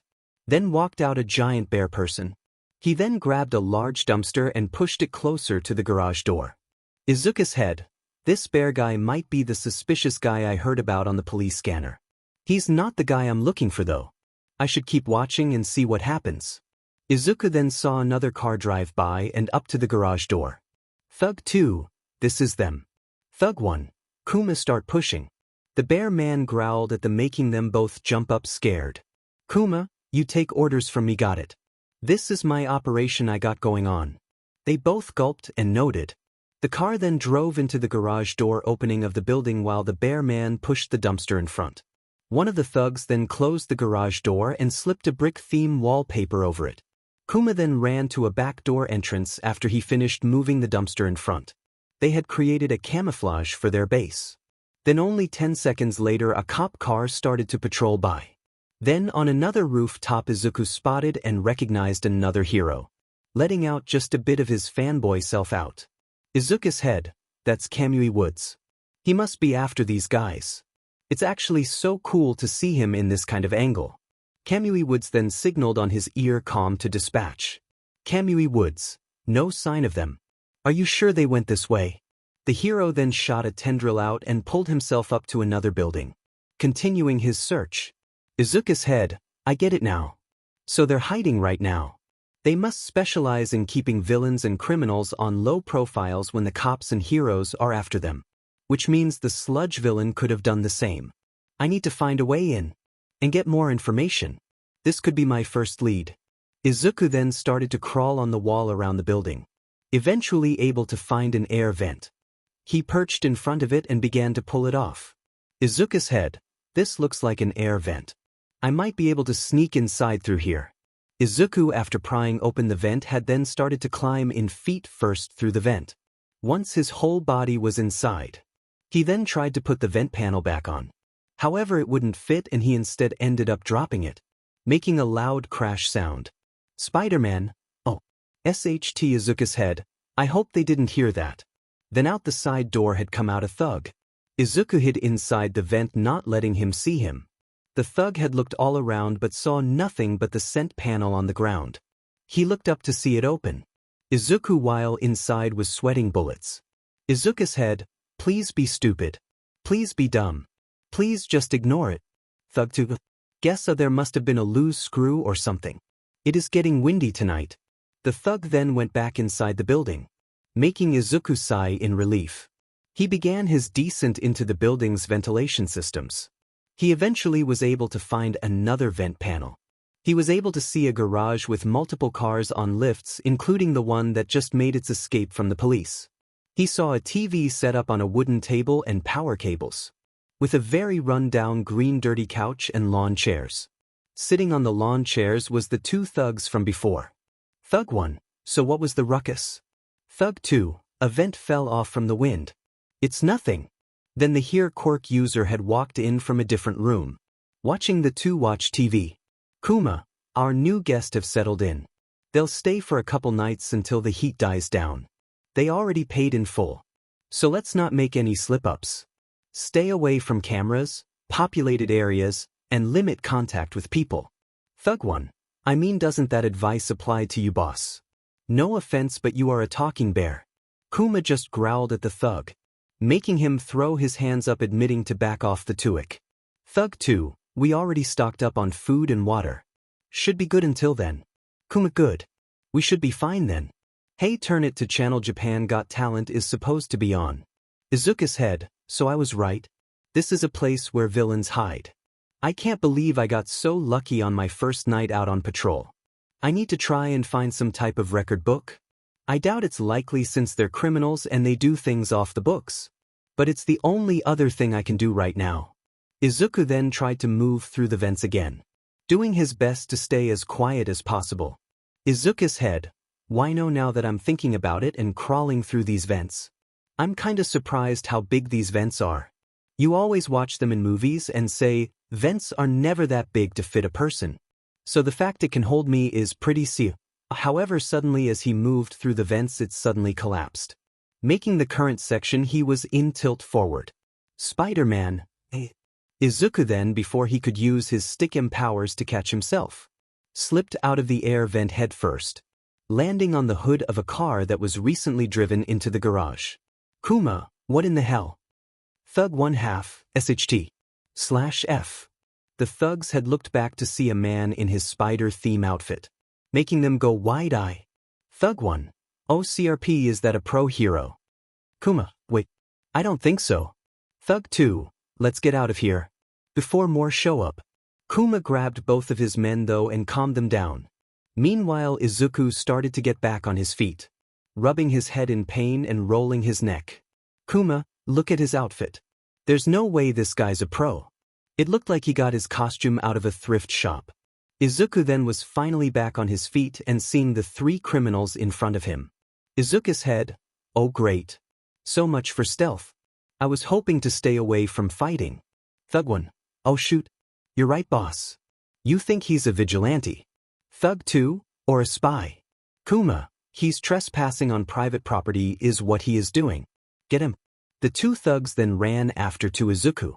Izuku quickly dodged one of the thugs' punches, while grabbing the second thug by his sleeve and throwing his fist at his friend. Spider-Man, you know we don't have to do this. You guys can just tell me what I want to know and I can be on my way. One of the thugs then recovered onto his feet, grabbing a crowbar from behind Izuku. Suddenly Izuku's spider sense went off. As the thug swung for his head, he bent down quickly, leaning backwards and onto his hands and then doing a standing upper drop kick to the criminal's face, making him fly in the air as Izuku also did from pushing off the ground. The thug had landed on his back and Izuku landed on his stomach, landing one final blow, knocking him out. Now stood Izuku and the bear leader. 𝐻𝐿𝐼, I ain't telling you nothing. You know how it goes. Client and customer privilege or that sort of thing. Izuku then dashed at the bear with the bear running at Izuku. Izuku then slid down onto the ground, dodging a slash attack from the bear man. He then hit him right in his stomach, surprising the bear quirk user. 𝐻𝐿𝐼, for such a small punk, you pack a punch. However, 𝐻𝐿𝐼 was able to get backhand in with Izuku so close to him, knocking Izuku away. He was knocked into some hanging chains with Izuku quickly grabbing them and swinging. Spider-Man, well, you know what they say. What comes around goes around. He then did a roundabout turn, swinging himself back into the fight, doing a wrecking ball kick to his body, knocking him a few steps and taking away his breath. He then bounced off his body and to the wall, this time sticking to it. 𝐻𝐿𝐼, gasp, I'm gonna kick your butt, you little punk. Spider-Man, settle down. Yogi Bear, I'm not after your picnic baskets. Just what you know. Then before the bear man could recover, Izuku had jumped and dashed to the couch sitting in the garage. Spider-Man, hey Smokey the bear. He quickly lifted it up and threw it at the villain with ease. 𝐻𝐿𝐼, my couch. The villain caught it with only somewhat trouble. However, Izuku then, using the couch he held, bounced off it, doing a double uppercut to his nose, knocking him back onto his back as Izuku did a backflip, landing on the ground perfectly. Spider-Man, you had enough yet? Izuku then went to the bear quirk user, grabbing him by his fur in his neck and beginning to interrogate him. Meanwhile, another thug from behind him began to wake up. Spider-Man, I want the next sentences out of your mouth to be answers to my question. Kuma, I told you I ain't talking. The thug from behind Izuku then quietly grabbed the crowbar again, taking little steps towards Izuku and lining up for a swing. Then as soon as he got into position, he made a hard swing for his head. Except with only one hand, Izuku caught the crowbar, quickly pulling it out the thug's hands and then quickly returned the favor, knocking him out with the crowbar. Spider-Man, that stunt didn't work last time. Izuku then took the crowbar and started to wrap and bend it around the neck of the bear man, making his eyes go wide. Spider-Man, I'm done asking nicely. Last chance. Tell me what I want to know. Or I swear to God, Fozzie, I'm gonna make you a new collar and hang you by it. The villain then finally gave in, starting to plead for his safety. Kuma, okay. I'll talk, just stop before you choke me. Izuku then stopped bending the crowbar around the villain's neck, already making him have a nice iron-made collar. Spider-Man, what do you know about a sludge villain? Have you been hiding anyone or know someone who has the ability to turn their body into liquid sludge? Kuma, I mean I know some guys from years ago who you might be talking about. Izuku grabbed the crowbar collar, slamming his head on the ground, making it clank together loudly. Spider-Man, I mean recently. No, not recently. I haven't had anyone come by for my services that fit that description. Izuku's head, damn it. Spider-Man, are you lying to me? No. Honest. I swear that's everything. Izuku then stood up, dragging the villain by the back of his collar, making him begin to freak out. Kuma, wait. I told you everything. Honestly, I don't know anything about no sludge guy you're looking for. However, before the villain could process anything, he suddenly felt chains being wrapped and bent into the metal of his crowbar collar. Kuma, wait. What are you doing? Spider-Man, you thought I was gonna let you go. The authorities will be here soon. Izuku, using the chains, made a makeshift leash for the bear, bending the metal into the frame of a car so it couldn't move.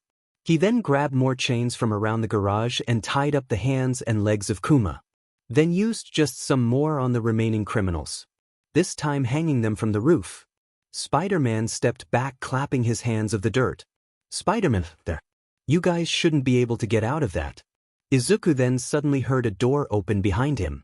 He turned around and saw another man walk out holding an empty roll of toilet paper. Presumably the guy who hired the other three for protection and a place to lay low. Criminal, hey, do you guys even keep freaking toilet paper here? I paid you guys 100,000 yen for a safe house and you guys can't even keep some. The criminal then stopped in his track, seeing the sight of the biggest villain with a strong quirk he could hire and two of his other bodyguards, knocked out and tied in chains hanging from the roof. And then a man in a spider-themed costume, obviously responsible. Criminal. SHT Spider-Man. So listen, if you could do me a favor, and criminal begins to frantically run away. Spider-Man, not sigh. Not do that. The criminal then booked it out of the room, and out of a door leading outside. Izuku then tried to run after him. The man, once outside, started to run as fast as he could into the back streets and alleyways. Izuku had no sight of him. Spider-Man, CRP. I lost him. Izuku looked on the ground, seeing a flip phone. Spider-Man, flip phone. These things are ancient. It must be some type of burner for that guy. Is there anything useful on here? Izuku looked through the phone, only finding random numbers without contacts, and a call history with no names except numbers. Spider-Man, I guess not. I could try and hack the phone and see which cell phone towers connected to this phone. Except I have no idea how to do that. Izuku face palmed into his mask, knowing this vigilante gig is gonna be harder than the movies make it seem. Spider-Man, I can at least make a call to the authorities. They can pick up the three guys I did catch. They might have a better chance on finding more clues or evidence at this safe house to my dad's killer on this end, if there is any connection. Izuku then dialed 110, Japan's police number, like 911, waiting for it to pick up, until eventually a female dispatcher answered. Phone, this is the Mizudafu Police Dispatch. Are you safe right now? Izuku had scoffed out and deepened his voice. Spider-Man, hi. Yes, I am. Phone, what is your emergency? Spider-Man, Grunt while I was driving by and I saw these hooligans making a lot of noise on 86th Street at some garage place. Phone. Sir, are you deepening your voice? Izuku froze for a second, embarrassed how obvious it was. Izuku's head. 𝐶𝐶. Izuku then said in a more normal voice, hoping if he acted more natural it would be less suspicious. However, it just sounded like a higher-pitched voice now. Spider-Man, phone. Are you a kid? Izuku's head. How is this lady so perceptive on just a phone? Phone. You know it's a crime to prank police dispatch or not use this line for real emergencies, right? Spider-Man. This is an emergency. Phone. Okay, kid. Are your parents around? Spider-Man. I am not a kid. Izuku's head. Oh God, is it too late to hang up now? Meanwhile, in an alleyway not so far, the criminal Izuku had let escape was still running and making a getaway. He was, however, making noise because he was freaking out from the adrenaline, now knowing a figure from above was getting closer and closer. Criminal head, God damn it. This whole day has been a bust. I got double-crossed in a spring. I get chased around by pro heroes and cops. I lost my car and a 100,000 yen on a safe house that gets busted by some spider creep.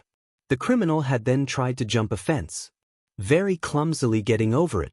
Criminal, can today get any worse? Just as he jumped down though, he felt a wooden tendril wrapped around his waist, feeling his feet never hit the ground. 𝐀𝐮𝐬𝐬𝐴. You know, I just love when I can jump in when criminals and villains say lines like that. Criminal, 𝐂𝐶RP. The criminal them tried to thrash his body around to get loose. However, it only caused 𝐀𝐮𝐬𝐬𝐴 to further restrain him, until eventually he was wrapped in a wooden cocoon, with only his face visible. 𝐀𝐮𝐬𝐬𝐴, I've been chasing after you all day. So it gives me great pleasure to say that you are under arrest for armed robbery, assault with a deadly weapon, and fleeing from police and pro-heroes. Criminal, yeah, whatever you say, man. Honestly, at this point, take me to jail. Just keep me away from that spider freak. 𝐀𝐮𝐬𝐬𝐴 tilted his head confused. 𝐀𝐮𝐬𝐬𝐴's head. Did another hero get to him before I did? And why did they let him get away? 𝐀𝐮𝐬𝐬𝐴 then started to backtrace the way the criminal came from, making his way to the garage place. Back with Izuku at the garage building, Izuku was still on the phone. Clear from his body language that he was set off. All he wanted to do was place an anonymous call to the police for some bad guys, and this lady just wouldn't listen to what he's saying. Phone. Listen, sir. I can't just send police units over to you without an actual reason besides suspicious person/activity. Spider-Man, why not? Just say I promise you that you will find something there. Something that the police will definitely want to get. Phone. Do you realize that I need to take that as a threat? There's some type of bomb or care package, right? Now I'm definitely not sending police units over there and sending a hero. Spider-Man, fine. Whatever. Thanks for the help. He had said sarcastically. Spider-Man, and just to clarify, there is no bomb. Izuku had threw the phone on the ground, hanging up after yelling at the piece of plastic for 5 minutes, arguing over the phone lady. He then slammed his foot down on it, breaking it in. Spider-Man, finally. I've always wanted to do that. Now to get out of here and go. Izuku then began to turn around and walk away from the building. However, as he only took a few steps, he then heard a loud voice above him. 𝐀𝐮𝐬𝐬𝐴, did you call for a hero? Izuku froze with a chill running up his spine. He looked behind him, seeing the pro-hero 𝐀𝐮𝐬𝐬𝐴, holding the criminal that got away from him in a wooden cocoon. The hero then jumped from the building and landed a few meters away from Izuku, letting a tendril drop him down next to the building the criminal had escaped from. They were now in a standoff. Izuku's head. Oh my god. Oh my god. Good. It's 𝐀𝐮𝐬𝐬𝐴. He's a new upcoming hero. He just made his debut last year and is already in the top 100. 𝐀𝐮𝐬𝐬𝐴, I saw that whole conversation you were having. Izuku's head. But Izuku then began to realize his situation that he was in. 𝐀𝐮𝐬𝐬𝐴, do you mind explaining why it is you need police or a pro hero to check this place out? Izuku's head. I am up against a pro now. Spider-Man, WLUC. If you look inside, you'll see that I caught 3 bad guys for you and restrained them. So you definitely have your hands full with 𝐾𝐮𝐭𝐡𝐨 you just caught as well. So I will just be on my 𝐻𝐼zuku's head. That ringing again. It's telling me to. Izuku's spidey sense then made Izuku dodge the tendril that was thrown at Izuku. He then dodged 4 more tendrils all aimed at his limb or body. All of them just barely missing. 𝐀𝐮𝐭𝐡𝐨𝐫's head. His reflexes are incredible. It takes crazy speed to match against my wood bindings. Izuku's head, holy CRP, that was close. If I didn't have this spider sense, I would have been caught by all of those. 𝐀𝐮𝐭𝐡𝐨𝐫, I'll give you credit. Not everyone can dodge my wood bindings like that. Let me guess. From your outfit I would say a spider quirk. Meaning spider speed and reflexes. Spider-Man, yeah. Something like that. Like the fit. 𝐀𝐮𝐭𝐡𝐨𝐫, it looks cheaply made and like you got everything out of a thrift shop. Izuku's head. He's not wrong. Spider-Man, we don't have to do this. I don't want to fight you. I'm actually a really big fan. 𝐀𝐮𝐭𝐡𝐨𝐫, then turn yourself in. I don't know what your reasons are. But you illegally used your quirk and acted as a vigilante. So I have to turn you in. I promise to go easy on you since you're a fan. Izuku's head, oh CRP, this isn't good. I need to get away from him. If he captures me and finds out who I am and that I'm really quirkless, my life is just not over. I'm the new science fair guinea pig for every mad government scientist. Izuku then did the first and only thing he could think of. 𝐀𝐮𝐭𝐡𝐨𝐫, look, just turn yourself in and make this easy and I won't have to. Spider-Man. Oh CRP, that bad guy is getting out of his restraints. 𝐀𝐮𝐭𝐡𝐨𝐫, what? That's impossible. He doesn't have a quirk that can. 𝐀𝐮𝐭𝐡𝐨𝐫 then looked behind and then saw that the criminal, including the ones that Izuku caught and were all tied up in the garage, are still restrained. He then looked back at where Izuku was standing. Seeing him missing, he then looked around and saw him running across the street to another building. 𝐀𝐮𝐭𝐡𝐨𝐫, wait, stop. 𝐀𝐮𝐭𝐡𝐨𝐫's head, I can't believe I fell for that. Izuku's head, I can't believe he fell for that. Izuku then made a huge leap to the building, easily covering half its height. He then clung to the wall and began to crawl up it. 𝐀𝐮𝐭𝐡𝐨𝐫, another spider power, huh? No matter. 𝐀𝐮𝐭𝐡𝐨𝐫 then, while following Izuku, shot a tendril onto the railing above the building, using it to pull himself into the air. 𝐀𝐮𝐭𝐡𝐨𝐫, it's still not enough to outrun me. Izuku had finally made it to the top of the building. He quickly dashed away, jumping rooftop to rooftop, trying to outrun him. However, 𝐀𝐮𝐭𝐡𝐨𝐫 was hot on his tail. Izuku's head, 𝐬𝐻T. In terms of speed and agility, I technically have the advantage.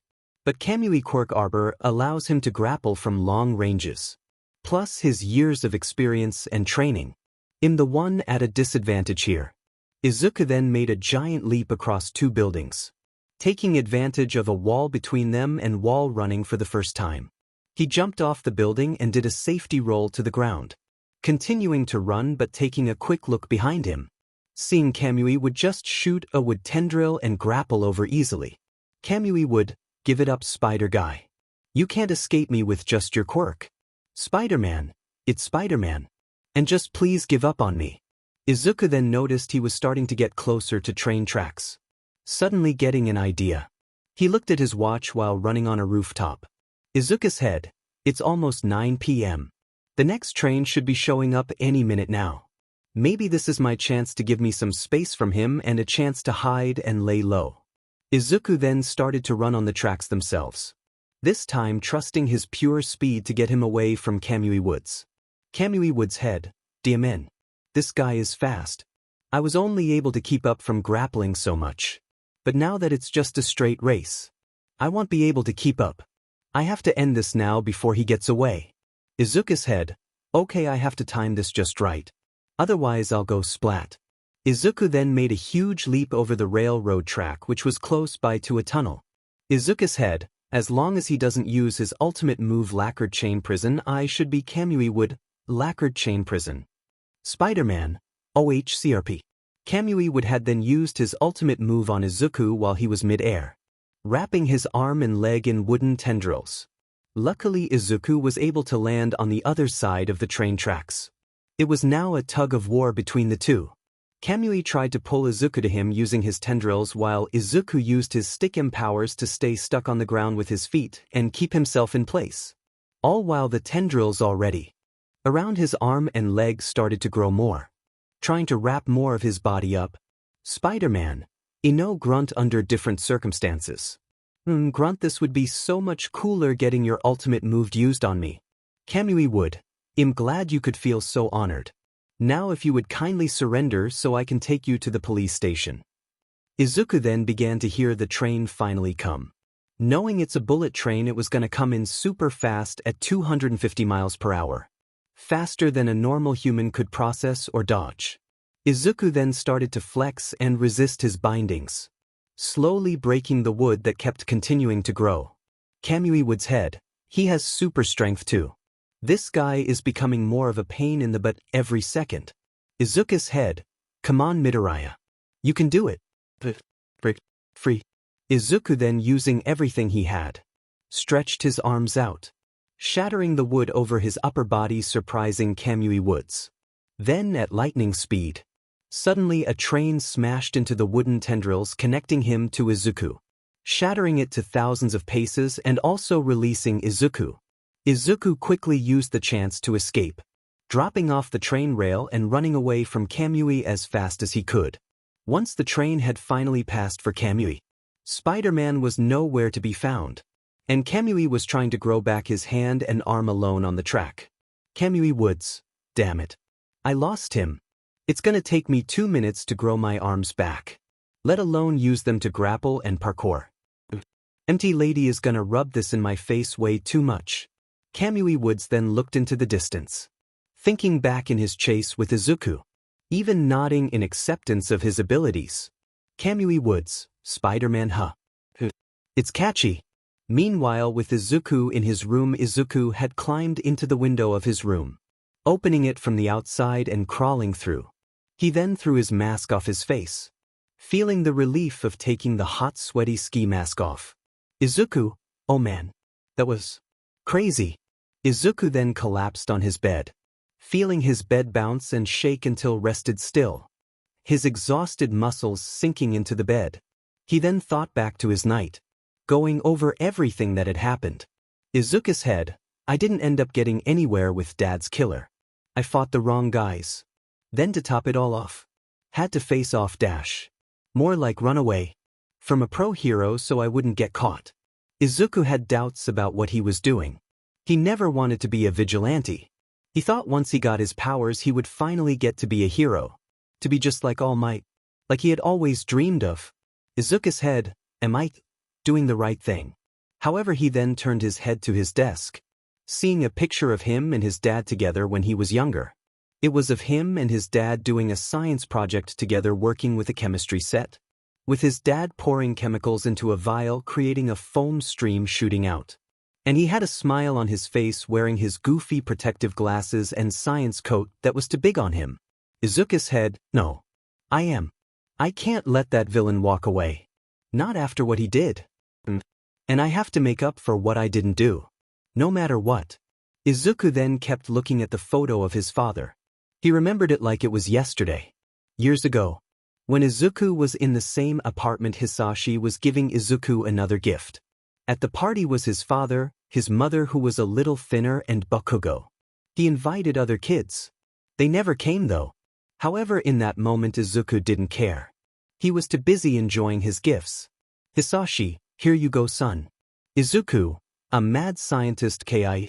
Hisashi, I figured it could be something fun for you to play with. After all, you do so well with science. Izuku, do you think I can give myself a quirk with this? Inko had gulped and Bakugo had cringed and hid his face, knowing how every year goes. However, Hisashi instead didn't let it faze him. He knew what getting a quirk meant to Izuku, but he also knew Izuku was much more than that. And this was a chance to prove it. Hisashi, you kidding son? You can do way cooler stuff with this. Let me show you.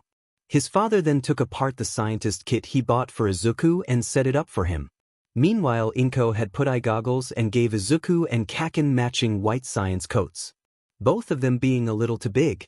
Izuku letting the sleeves hang and Bakugo rolling them up all the way to his lil bicep on his lil arms.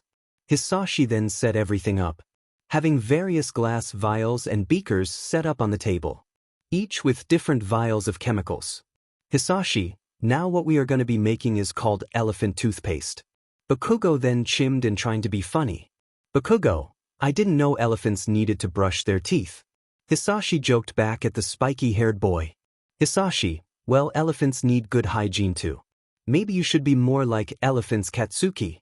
Bakugo, teach, whatever. 𝐻𝐵 continued with his demonstration. 𝐻𝐵, elephant toothpaste needs only 4 things: warm water, yeast, and hydrogen peroxide. He then poured the hydrogen peroxide and water together, leaving the yeast and dish soap out.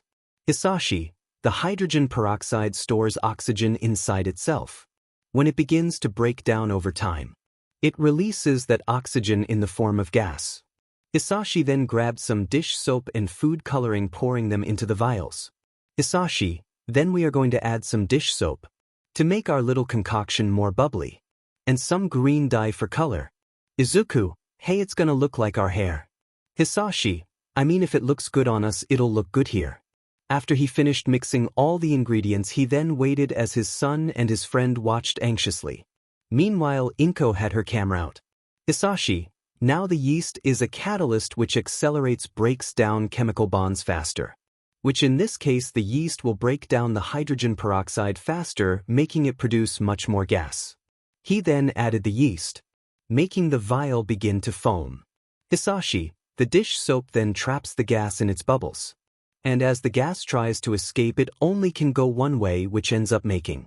Then the vial of glass started to foam steaming green foam. Izuku/Bakugo, toothpaste. 𝐾𝐮𝐭𝐡𝐨𝐫 had took the picture of the moment, and 𝐻𝐵 started to set up the next experiment for the kids, with the 2 kids playing with the toothpaste, staining their hands with green dye. 𝐻𝐵, now, what do you think will happen if I did the same thing? But this time covered the top. This time 𝐻𝐵 had mixed all the chemicals inside a beaker now, this time with a larger amount and using blue food coloring instead. 𝐾𝐮𝐭𝐡𝐨𝐫 then also began to observe from behind her husband, not knowing the danger he now poses. Izuku, the gas can't escape. 𝐻𝐵, that's exactly right. 𝐻𝐵 then mixed all the chemicals again, this time covering his hand tight over the lid of the beaker, which began to foam more and more, filling it with blue foam and pressure. 𝐻𝐵, since the gas being made has nowhere to go, it will start to build and build pressure until it can find a way to escape. Now what does that make me have in my hands? Bakugo questioned, curious, only able to barely follow what he was saying. Bakugo, what does that make, Mr. Midoriya? 𝐻𝐵 then quickly jumped out of his chair, surprising the 2 boys. He then pointed the glass beaker at his wife, still holding pressure on it. She immediately had a look of fear, and yet the smile as well, knowing what stunt her husband was about to pull. 𝐾𝐮𝐭𝐡𝐨𝐫, oh no. Giggle don't. 𝐻𝐵, toothpaste cannon. 𝐻𝐵 then let go, shooting a massive stream of blue foam at 𝐾𝐮𝐭𝐡𝐨𝐫, with it spraying all over her apron and face. Luckily she also had safety goggles, and the 2 boys laughed hysterically. Izuku then grabbed the kit, bringing it outside so they can play more with their new toothpaste experiments. Izuku, Kaken, let's try different measurements of hydrogen peroxide and yeast. Bakugo, let's see if we can make the beaker explode. 𝐾𝐮𝐭𝐡𝐨𝐫, leave the door open so we can keep an eye on you. Izuku/Bakugo, kawaii. Now that the 2 boys left, it was now 𝐻𝐵 and his foam-covered wife. 𝐻𝐵 and her laughed together. 𝐾𝐮𝐭𝐡𝐨𝐫, I cannot believe you just did that. With 𝐾𝐮𝐭𝐡𝐨𝐫 taking her goggles off, wiping foam off from her face and apron, and slapping it on his shirt, 𝐻𝐵 just laughed it off. 𝐻𝐵, oh come on, the boys loved it. 𝐻𝐵 tried to go for a hug, but his wife put a hand up, denying him, still laughing playfully. 𝐾𝐮𝐭𝐡𝐨𝐫, you ruined my apron. Food coloring and hydrogen peroxide doesn't come out. I look like a smurf. 𝐻𝐵 though grabbed her from behind, hugging her, giving 𝐾𝐮𝐭𝐡𝐨𝐫 no choice but accept his physical affection.